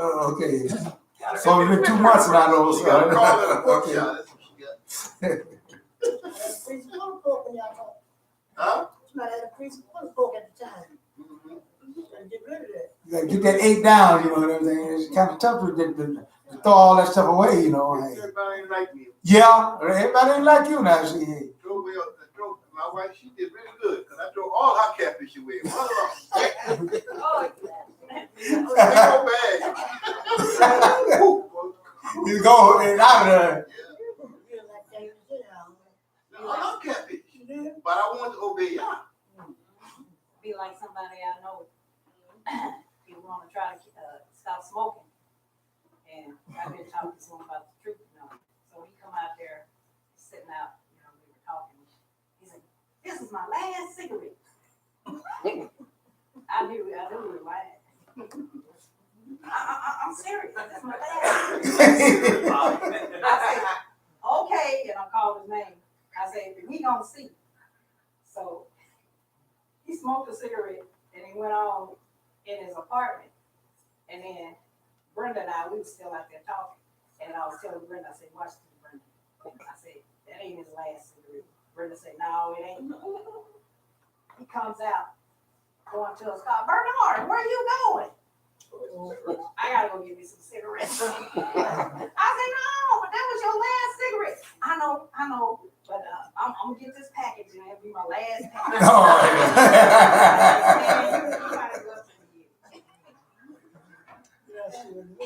Sometimes they mean it, In the moment.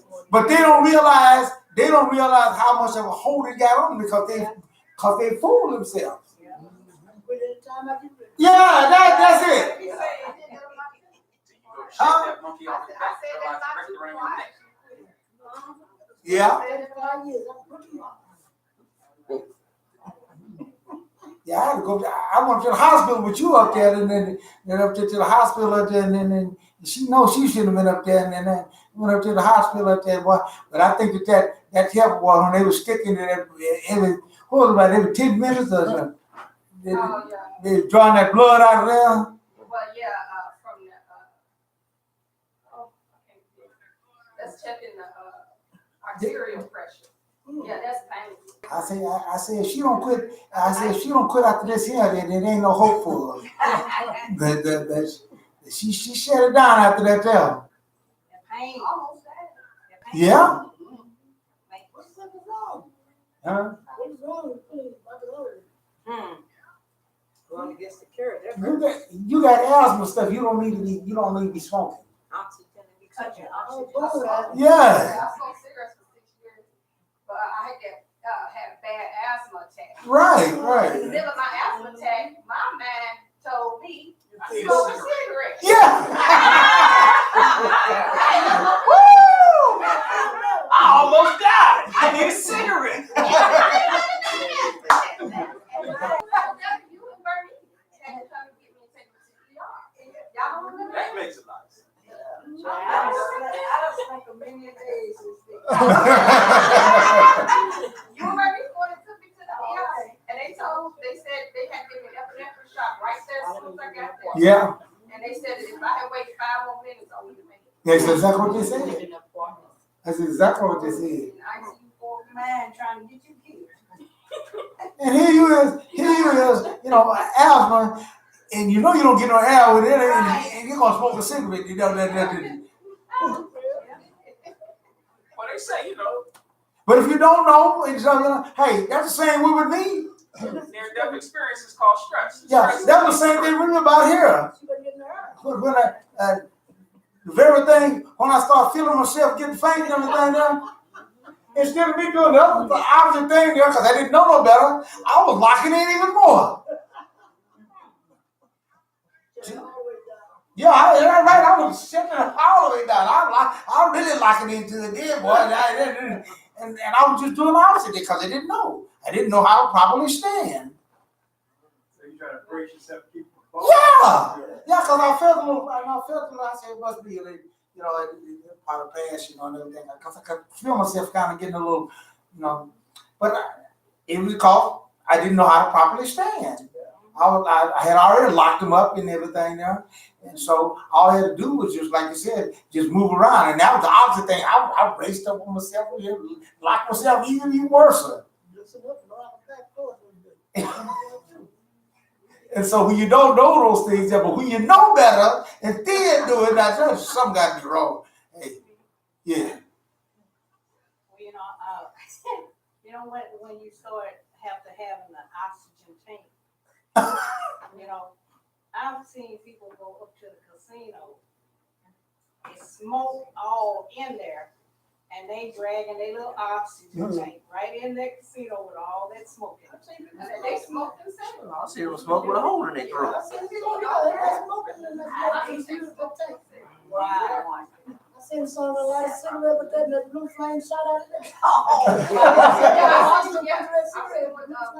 Yeah, right. Put that one out. Wow. And they're But the worst thing I seen, worst thing I seen was Shamash.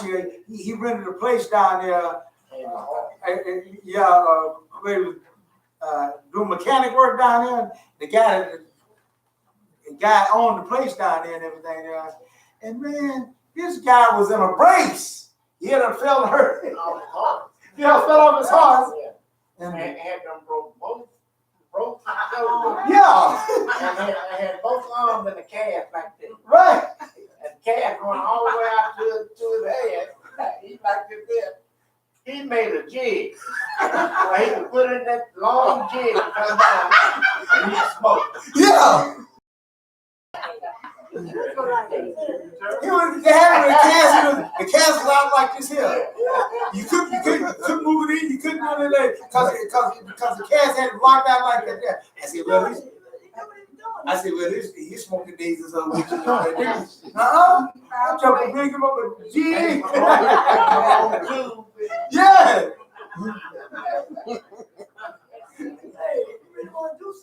So I thought about when you said, hey, we are some resourceful people. I think what you said that, hey, mankind is a resourceful people. It don't matter about what color they, hey, if they want to get something done, hey, they're going to come up with some stuff. Hey, they talking about in this generation, a highway from the Arctic through Russia to Alaska. What? A highway Oh, that's cold. underwater. Oh, water. What's all that for? Are you talking about one of those tunnels? What's all that for? What you mean? A highway underwater in the frozen water. The people want to travel. Underwater. Underwater. Travel. Okay. Underwater. tunnels. In the frozen water. I'm pretty sure people gonna go to it. You've been to Alaska yet. Oh, yeah. We'll be resourceful. I'm going to ask you to bow your heads for tonight, Baraka.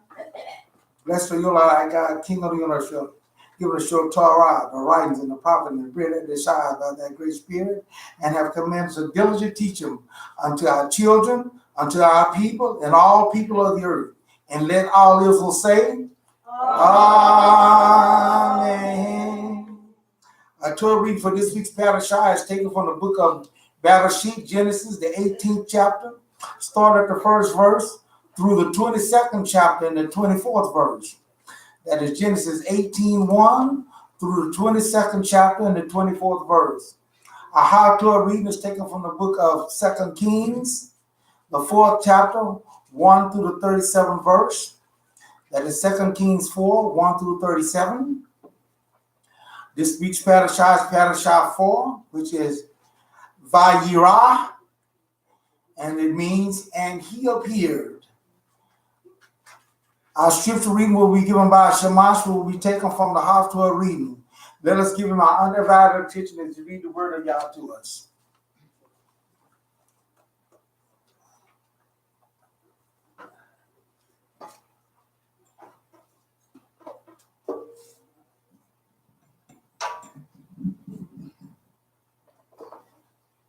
Shabbat Shalom. Shalom. Scripture reading is taken from the book of 2 Kings, the 4th chapter, 8 to 17 verse. That's 2 Kings 4, 8 through 17, and that's page 404. 404. Right. One day Elisha visited Shunem. A well-to-do woman living there pressed him to stay and eat a meal. After this, whenever he came through, he stopped there for a meal. She said to her husband, I can see that this is a holy man of God who keeps stopping at our place. Please, let's build him a little room on the roof. We'll put a bed and a table in it for him, and a stool and a candlestick. Then when he comes to visit us, he can stay there. One day Elisha came to visit there, and he went into the upper room to lie down. He said to Gehazi, his servant, call the Shulamite. He called her, and when she arrived, he said to him, tell her this, you have shown us so much hospitality. What can I do to show my appreciation? Do you want me to send to the king for you, or to the commander of the army? She answered, I'm happy living as I do among my own people. He said, what then is to be done for her? Gehazi answered, there's one thing. She doesn't have a son, and her husband is old. Elisha said, call her. After he called her, she stood in the doorway. He said, next year, when the season comes around, you will be holding a son. My Lord, no, my Lord, she answered. Man of God, don't lie to your servant. But the woman conceived and gave birth to a son the following year when the season came around, just as Elisha had said to her. May Yah add a special blessing to the reading and hearing of his word.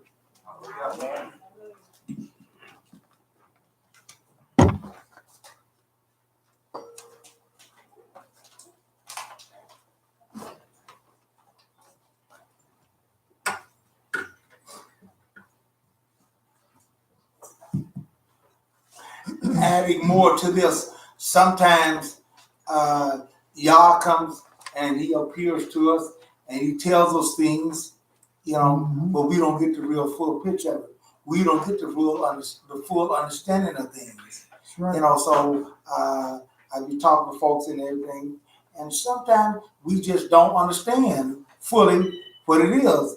And it could be the point of it is that we have something that's holding us back from accepting that, something that holds us back from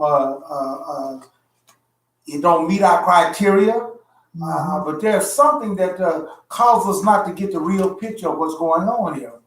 Right. But if we will hang in there, Yah will make some more appearances to us. Mm-hmm. God had appeared to Abraham a few times. See? And he was a man of faith. Sometimes when God deals with us, he don't give us all the full understanding, of what is to be carried out and what is to be expected. See? Right. And so we see, we go to Genesis 17.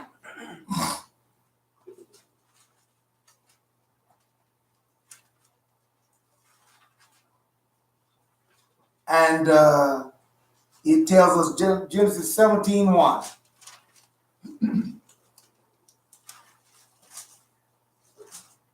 When Abram was 99 years old, Adonai appeared to Abram and said to him, I am El Shaddai, God Almighty.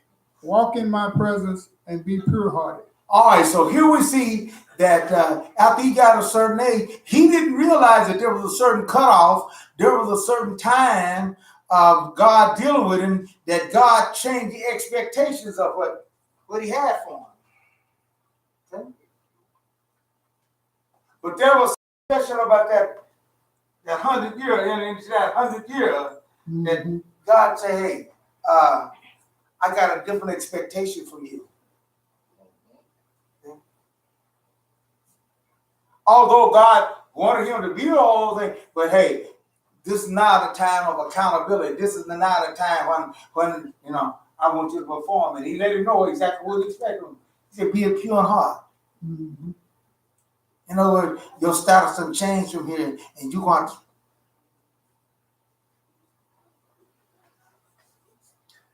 Y'all have the expectation for us all, just as we have expectation for our children and all. You can't expect a little baby and stuff to do like it was a requirement that you would have with someone older than that. That's right. But sooner or later, we got to grow up and we got to come on up and we got to have a responsibility, Just like our children and everything, we teach them and we try to instruct them about driving cars and those things there. I started early with my girls and teaching them about driving cars and with my son too and everything. I never had that problem with my girls, but my son.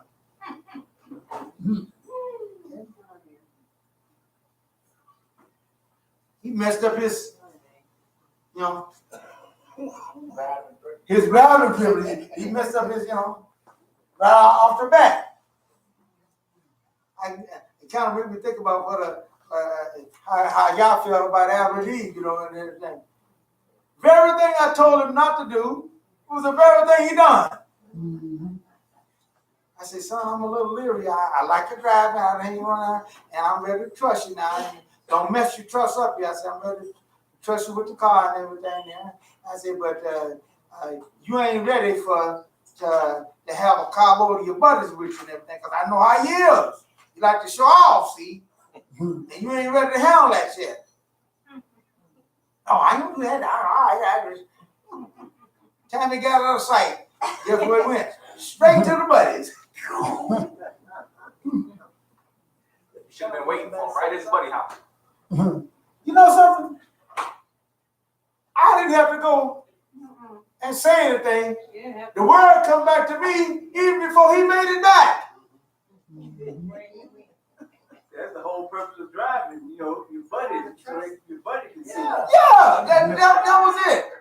And that was the very thing that I told him, you ain't ready for that yet. Because I knew how he is, see? And so I knew that eventually he would get that way, but then you can go get him and everything else. But right now, you ain't ready for that. And that's exactly what happened too, see? He had little buddies in there and all that stuff there. And then next thing you know, he done forgot where he was going in, and ran over the person's mailbox and everything. Jumped all on the curb, hit the wheel on the car. Because they're a distraction. First know it all. Right, and I told him I knew he couldn't handle that there. Mm-hmm. So I told him, don't. But that didn't mean I was going to forever let him do that, But he wasn't ready for that. So somebody already told me what didn't happen. So I'm out in the house, I'm out in the yard there. So I saw the car coming up. The car woman. He done parked the car, then got out and everything. Ain't nothing wrong. I said, ain't nothing wrong. No, see the word. I said, okay. I said, back the car up over there and I want you to put it over here.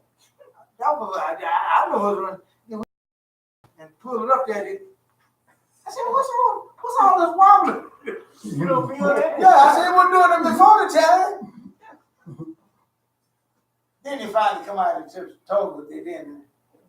I said, hey, I already knew it. I just want to see if you're going to lie to me. And don't tell me your kids want to lie to you. Mm-hmm.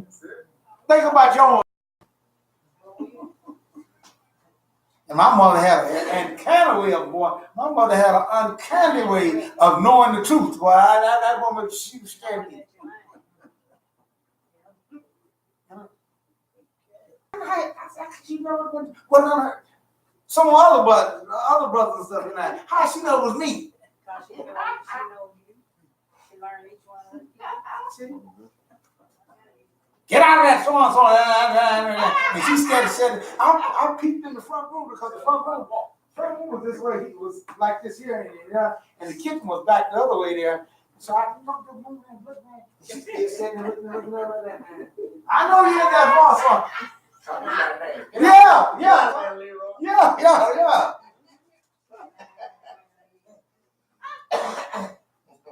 But you understand, if I thought a lie would give me a pass, and I'd lie, you know. That wasn't none of me. be like the kid, the guy come to the door there and say, yeah, right. I want to speak to your dad. Daddy told me that he ain't here. Daddy told me to tell you he ain't here. Yeah, Daddy said he ain't here.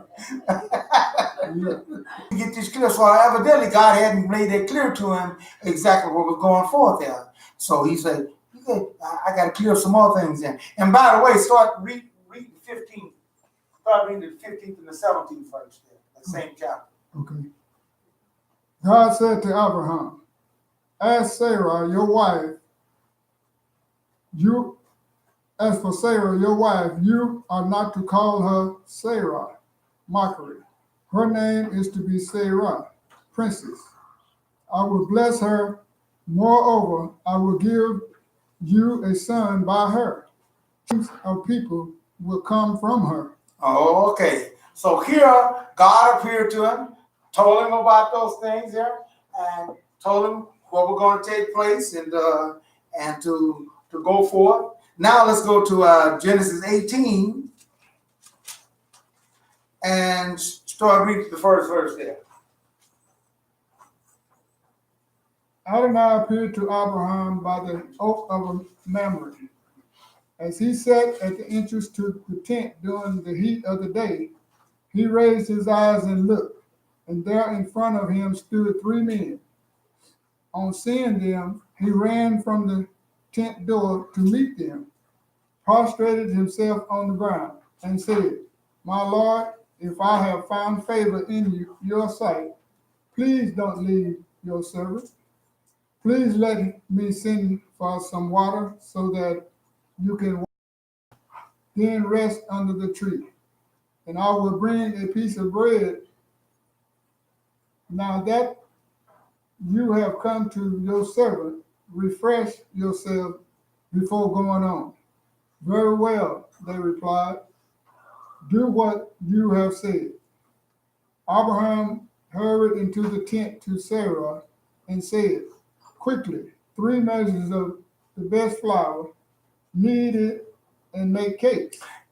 In what we're talking about here, and then we're going to skip on down to the 10th verse and read 10 through 15, and we're going to see what that turned out to be. Sometime when God appeared to them, they wasn't aware of who it really was. So this is why the Bible tells us to beware of how you entertain strangers. Mm-hmm. For some have entertained angels, malaks, messengers of God, unaware.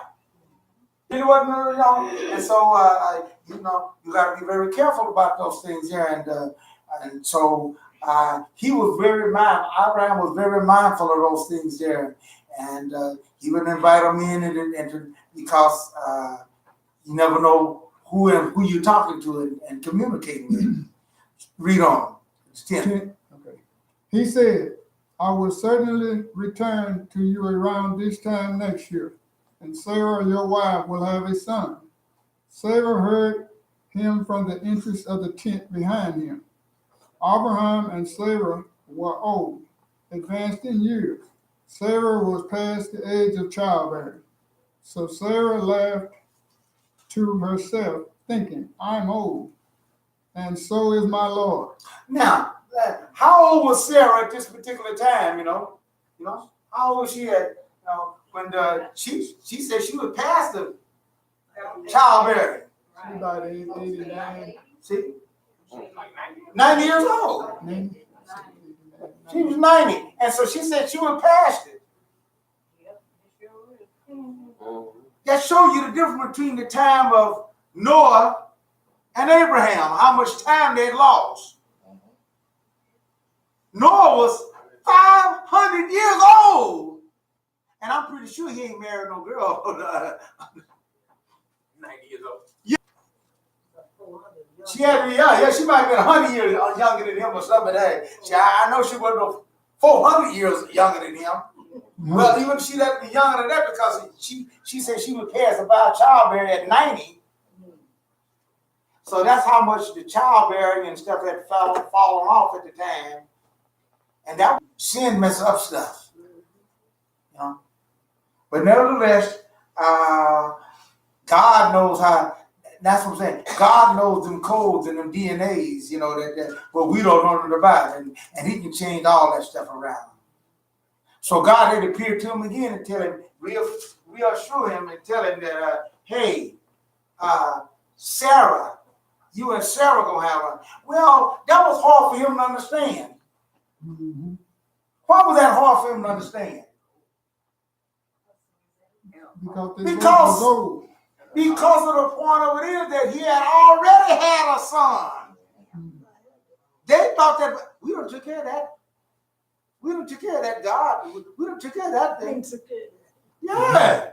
We don't take care of that. And Abraham loved his son Ishmael.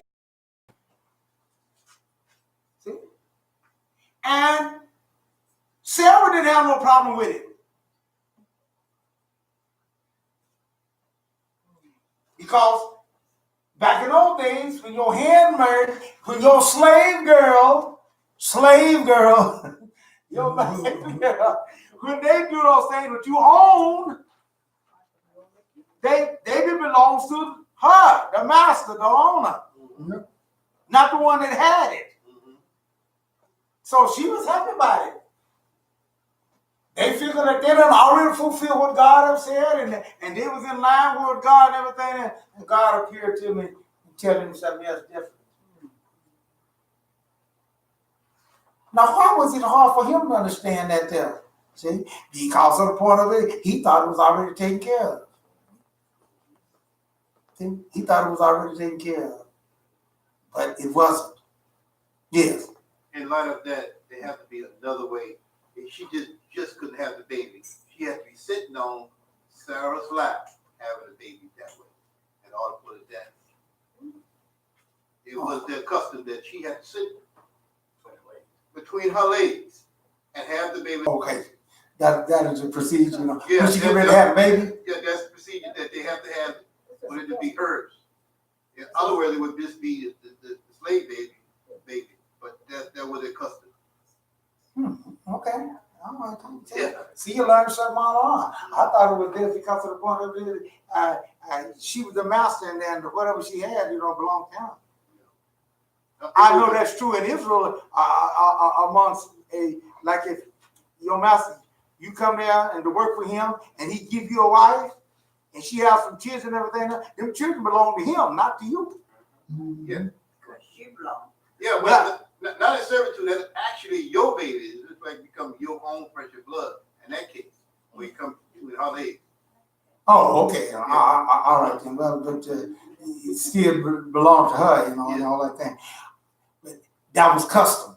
Yes, sir. But that wasn't what Yah accepted. No. See, and that's what I'm saying. So we have to separate customs from, there's some good customs, there's some bad customs, there's some customs that don't line up, there's some customs that don't line up.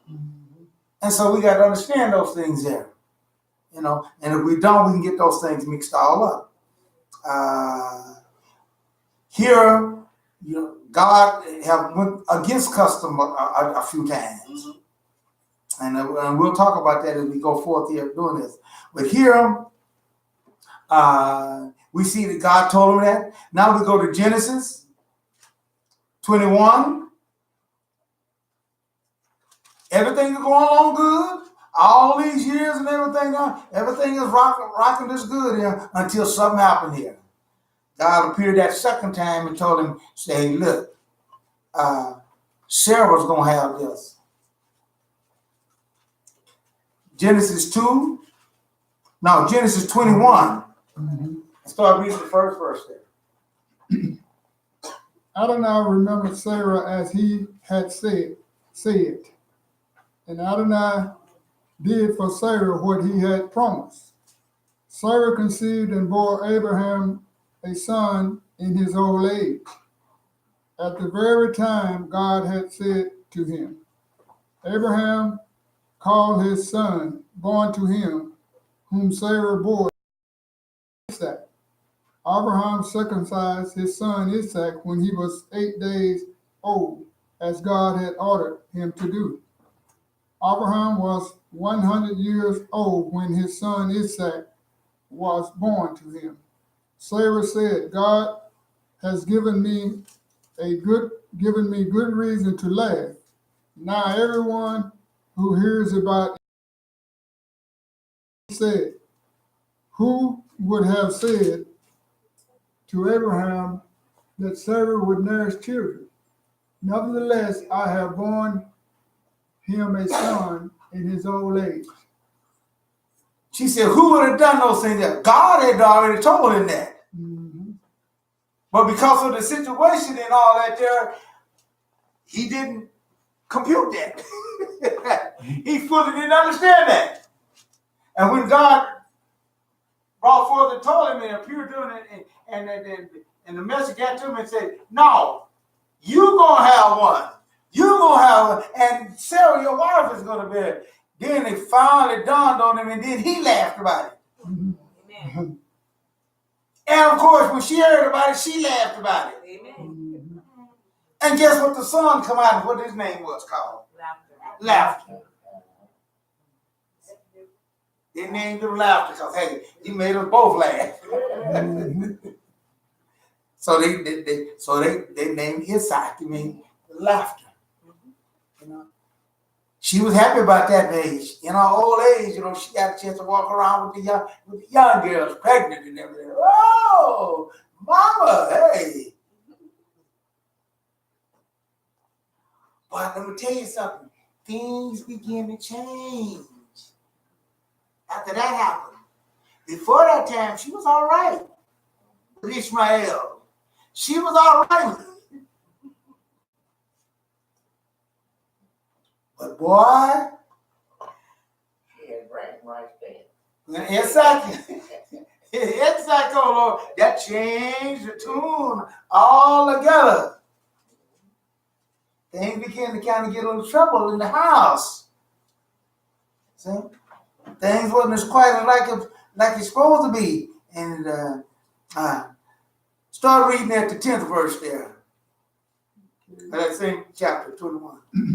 So Sarah said to Abraham, throw the slave girl out Oh! and her son. I will not have this slave girl's son as your heir, along with my son Isaac. Did you get this here? Before that time, she was bragging and she was talking about to Abraham, she was talking about your son. But did you see what she said here? Yep. She didn't. Read that again. It says, Throw out who? so Sarah said to Abraham, throw this slave girl out and her son. And her son. Mhm. She didn't even call him Abraham's son. Yep. But before that time, she was calling him Abraham's son, see? And before that time, she was calling him her son. Right, she was supposed to be her son, because she's the one that did that. But all of a sudden now, she said, hey, she just, your son, he ain't, and he is not going to inherit with my son. Well, you know that's going to cause some big trouble. Yes, indeed. That's going to cause some trouble now. Yes, indeed. Because this woman is overstepping her bounds. She's getting a little too spicy here, you know. Wives can get to a certain level, but hey, now they get too spicy now. Hey, want to kind of call you down now. Want to call you in now. You get a little, you stepping a little too high here. Read on. Let's see what happens. The 11th verse says, Abraham became very distressed over his son. Cause Sarah wasn't getting any no rest. Mm-hmm. No. Get them women upset with your boy and everything, and man, they, and trying to drop a hint to somebody over here. Get the women upset with you, man. You don't get no sleep. Mm-hmm. They ain't gonna get no sleep, boy. They'll argue Men with like you. that too. Huh? Dang on men like that too. Oh, you got some men like that too? Oh, yeah. I ain't calling no name. You ain't got it. Well, I know some of the women, boy, they'll argue with you all night long and all that, huh? Oh, okay. I guess some men that room, with the. She was causing some trouble there, man. You know, wasn't getting no sleep, and he couldn't get no rest, and all that stuff there. And you don't want to get him out of here. He got to go. I told her he got to go. You must be liking her. You know how the women get in. They get all kind of stuff in, boy. But that was his son. Whatever don't sound good. But because of her, that was his son. I know it. She won. See? Didn't come from her though. But hey, but now he's in a distress. Yeah. So how did he handle that? Read on. 12th verse said, but God said to Abraham, don't be distressed because of the boy and your slave girl. Listen to everything Sarah says to you, because it is your descendant through Isaac who will be counted. But I will also make a nation from the son of the slave girl, since he is descended from you. Abraham got up early in the morning, took bread and a skin of water, and gave it to Hagar, putting it on her shoulder and the child. Then he sent them away. So he Sent finally, her away. so God had to settle that thing. So he finally had to take that thing to God. Mm-hmm. Because that thing wasn't getting settled between just him and her. Yeah. That's why they fighting over there. Read that 11th verse again. That was kind of cold though. Papa fell out with a sack of water. Dropped the deuces on the Abraham became very distressed over this matter of his son. Okay, read. But God said to Abraham, don't be distressed because of the boy and your slave girl. Listen to everything Sarah says to you. All right, there's a point I wanted to get to. Mm-hmm. He told him, you listen to your wife. She got you in this? She got If you would have listened to me in the first place, you wouldn't have been in this situation at all. But you listened to her then. Yep.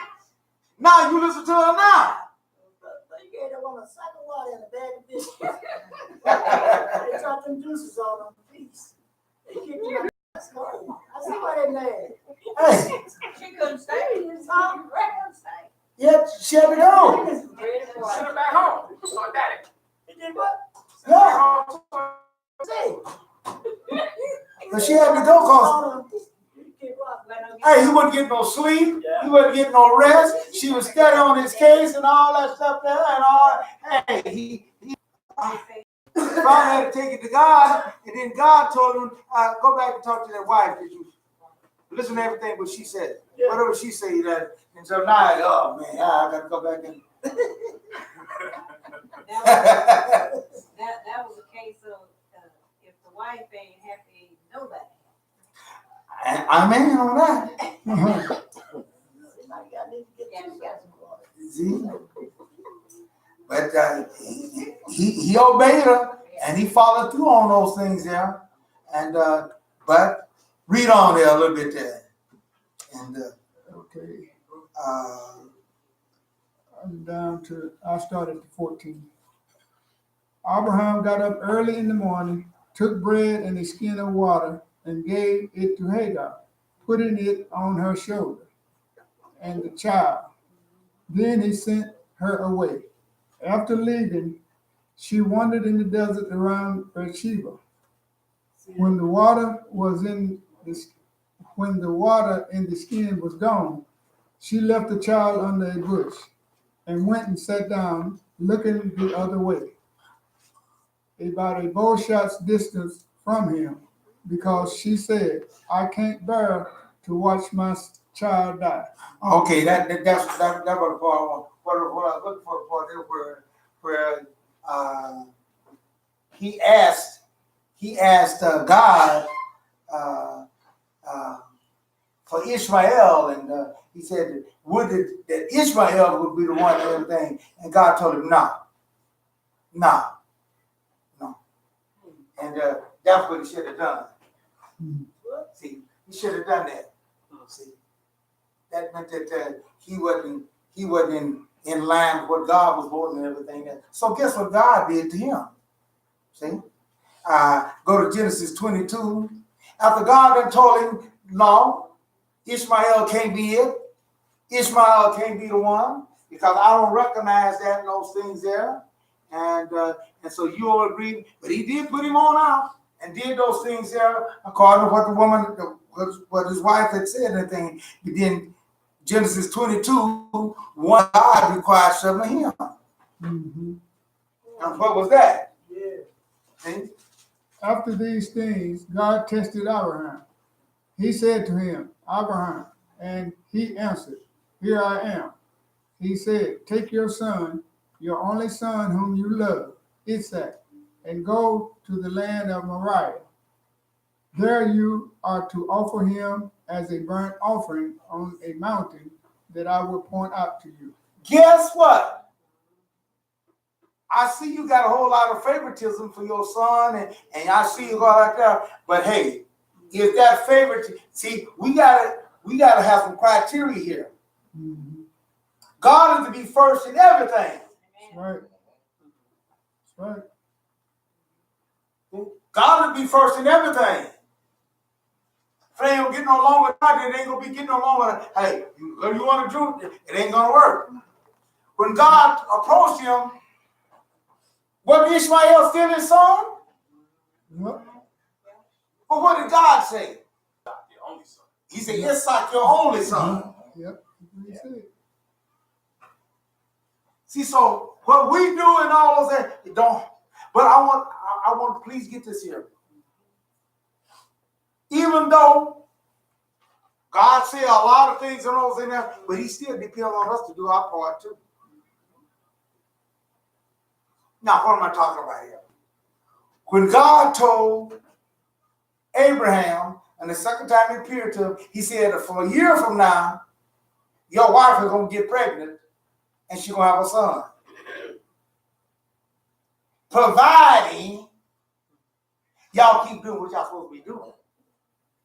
What if they shut it down and said, I ain't going to that woman and she ain't coming to me? You think she'd have a child?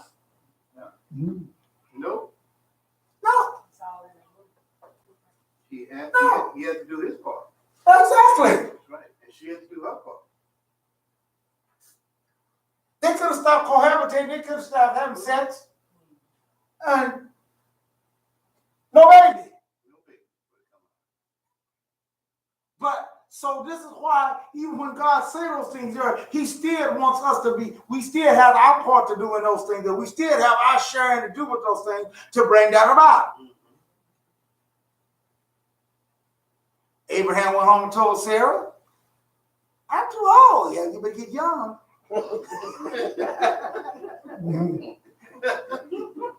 Because it ain't on.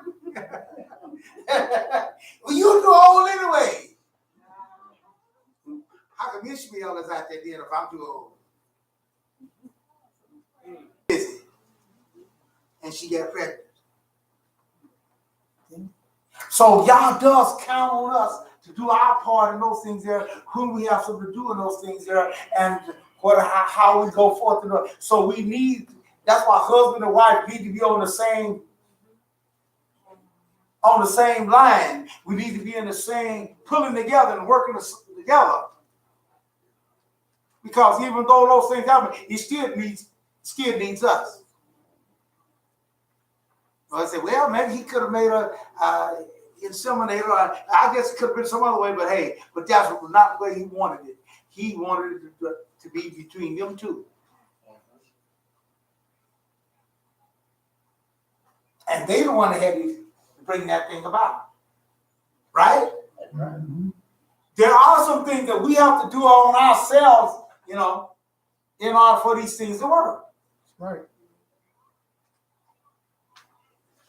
That's why you have to be working as one, not against one another, but working as one.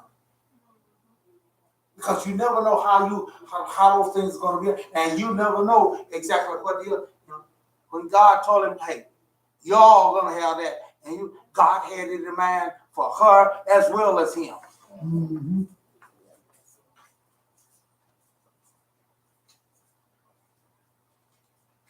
But if you ain't working together and those things there in line, it will make it tough. Boy, they had several bedrooms and stuff like that, and saying, "I'm too old. Leave me alone. I don't want to be bothered." You too old anyway.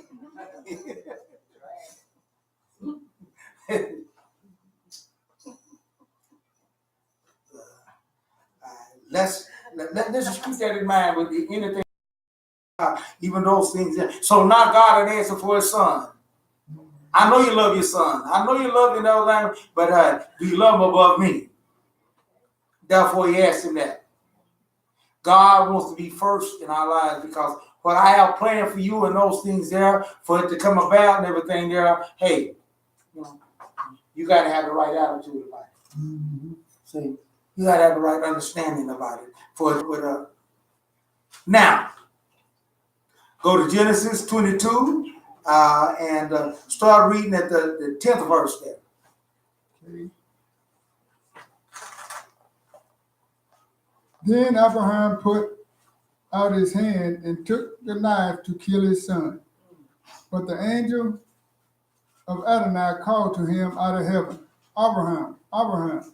He answered, "Here I am." Now, here's another thing. Whenever we do a certain thing, we got to prove ourselves unto God. Mm-hmm. Who's first? Right. Guess what? God, and I want you to see how this operates. God told him, listen to your wife. Mm-hmm. When he came to the two boys. But when he came to that one boy, Isaac, Abraham didn't go in and talk to his wife about that. No, No, you better not. get your head cracked. He knew his wife, boy. He remember how they want to raise up all these came about one. Hey, I know I'm gonna have a headache now. I know I ain't gonna get no sleep. I know hey, she might put little knuckles around. God ain't told me nothing. He won't be getting sacrificed. Yeah, right. It would have been no longer his son then. You ain't taking my son. Yeah, right. And so he didn't even go have a conversation with her because he knew that would not work. So sometimes, dear folks, we gotta bypass all the hindrance that's gonna come to stop us from doing those things. Mm-hmm. That's kind of deceptive, and it's not telling your wife what you're gonna do the next day. Tell when you get back. Yeah, Tell when you I said that. It's deceptive, trying to keep it down. It's all right to do that. Depends on what the circumstances is. It depends on what it Let's is. fit on circumstance. Now you want to go out and have some fun with somebody and all that kind of stuff. Yeah, then, that ain't what I'm talking about. So I got to make sure I'm careful. I got to be careful what I'm saying here because but he said so and so something. No, this was to fulfill what y'all had asked him to do. He had trouble putting y'all first. Right. That's he knew that would have been the hindrance for him obeying him Correct. because he loved his wife. And he knew what kind of attitude she was and how she was. And that was the only son too? She ain't gonna have no more? Oh, no, that's right. And she wasn't, he'd have caught a whole lot. He remembered how much shit he had about Ishmael. Sarah would have been like, if anybody gets sacrificed, it's gonna be you. So he didn't tell about it. And even according to the scripture, according to the writings, even after she found out what he had done later on and he didn't do it today, she was still upset. She was still upset with it. This thing would have happened for one to have a baby today at 90. Boy, you do word, you make word news. This one had like 66 years old. Yeah, that's what I was gonna say. That's nice. Bless the Lord. But these women nowadays, hey, Hey. it be, ain't nothing, it's closed up. Ain't happening no more. No. Yeah. No Walgreens. I done had two and I done had this and that and it ain't no more. No. But nevertheless, here we see that they have a whole different mentality. She was destined, and she wanted because she wanted her prosperity, and she wanted to go forth there and to have children and to fulfill the command, be fruitful and multiply. See, and therefore she wanted those things there, but God waited for him. You say, well, God knows everything. Why did God have to do that? Why did God have to let him go that far? See? To make sure. Listen what he said there. Read on. Read that 11 verse. Started at 11. yeah. But the angel of Adonai called to him out of heaven, Abraham, Abraham. He answered, Here I am. He said, Don't lay your hand on the boy. Don't do anything to him. For now I know that you are a man who fears God, because you have not withheld your son, your only son, from me. Now, see, there it is right there. We have to go to a certain amount of a length to prove what we say, not just because of your word. Mm-hmm. We say all kinds of things and never do. That's right. Words ain't just good enough, But I said I'm gonna do it, and but no. I got to see some action. Right. Even though he know all those things, he know those things. He said, but now the angel said, now I know for a fact. Why? Because you don't prove it out. Mm-hmm. So you got more or less did it for access. Yes. See. Therefore, you see he had the knife drawn back. And y'all know he had to strap him up and everything there. And like I said, Isaac was a pretty good guy. Because I remember when this time when I get a whooping, man, I'm going to run a boy. Hey. I was walking in there and getting that whooping there. Hey, I'm going to run that to run me down, and everything there. So. Isn't it true also that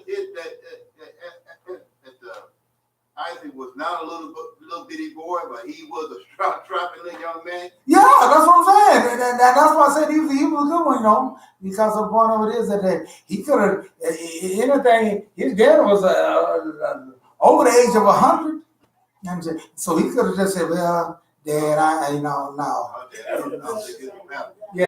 Abraham went and took the ram and offered it up as a burnt offering in place of his son. Abraham called the place Adonai Yahweh. Adonai will see to it. Adonai provided, as it is said to this day, on the mountain Adonai is seen. The angel of Adonai called to Abraham a second time out of heaven. He said, I have sworn by myself, says Adonai, that because you have done this, because you haven't withheld your son, your only son. I will most certainly bless you, and I will most certainly increase your descendants to as many as there are stars in the sky, a grain of sand on the seashore. Your descendants will possess the cities of their enemies, and by your descendants, all the nations of the earth will be blessed, because you have obeyed my order. So Abraham returned to his young men.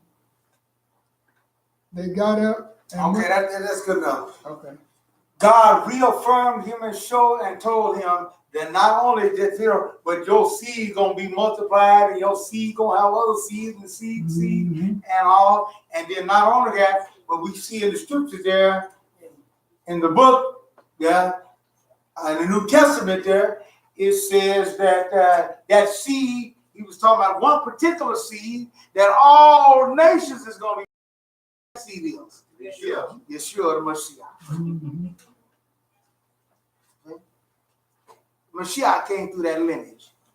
So, dear folks, what we do, naturally what we do and all those things there has something to do with also the spiritual. So it's kind of hard to divide those two from those things there, because God still works in the natural as well as the. In closing for today, we must live and work, see, according to Yah's plan. Y'all had told them their plan. Now they did do that, and sometimes you get it all mixed all up, you know. But if Yah has this thing on, he will come again and again to make it clear to people. You know, we say, well, God said he's gonna bring us back. Hey, if we want to be a part of that remnant, he said a remnant, not all Israel. Amen. Y'all, because you hear something like that, all no, he says a remnant. What does that mean when he says remnant? Small number. Small portion. That's right. Small considered to me. But when it do say all Israel, what do it mean by that? He says all. What do it mean? I mean, all the tribes of Israel. Yes. That all go to the 12 tribes. And the remnant is the holy people. But that all don't go to apply to all Israelites. Correct. So we can get that understanding those things here. Especially the radicals, they ain't gonna make it. No. They got to give up that attitude and that's going to knock them out of that. See? Because they're not a part of God's plan. See? Yes. In that verse that Liddell had to read in Genesis 22:14, in there, you know, I heard Jehovah Jireh, as people saying that's the name, one of the names of Yahshua. Yeah, it means that just means he will provide. Okay, so here it says it's the name of the place. See? So that's the name of the place that will provide. Well, he called that place that because people do those things there. He called that place that, just like when they drunk that bitter herb water and those things there. They call it that place there because it was a place there of bitter herbs, and then God sweeten it up and those things there, and so that's the way that they do those. That's the way they did back in those days and everything there. So they would keep you understanding and following through on the keep that contact, because we ought to see how it is now. So easily, quickly, we forget those things. See? And like I said, I remember in '67 when they had that 6-day war. I remember that just as good. Yeah. Man, the churches and all were full up. Everybody knew it. Everybody knew that was something strange, you know, that 7-day war. They hadn't nothing like that there. And boy, the churches all filled up and everything there. And guess what? It didn't take very long. The churches and everything there. And guess what? It didn't take very long. The churches. Back to the usual. Same thing happened with 9/11. Yeah, that's right. It was a great proposal for like 2 weeks. Yeah. That's right. It did all this dip, fade away. And they go, oh, it ain't in yet? Okay, all right, we can go. You know, people get excited for a little bit and everything, and then boom, they back and then adjust it. But dear folks, let us continue to do those things there that we might be a part of y'all's plan. And this is our Parasha for this week here.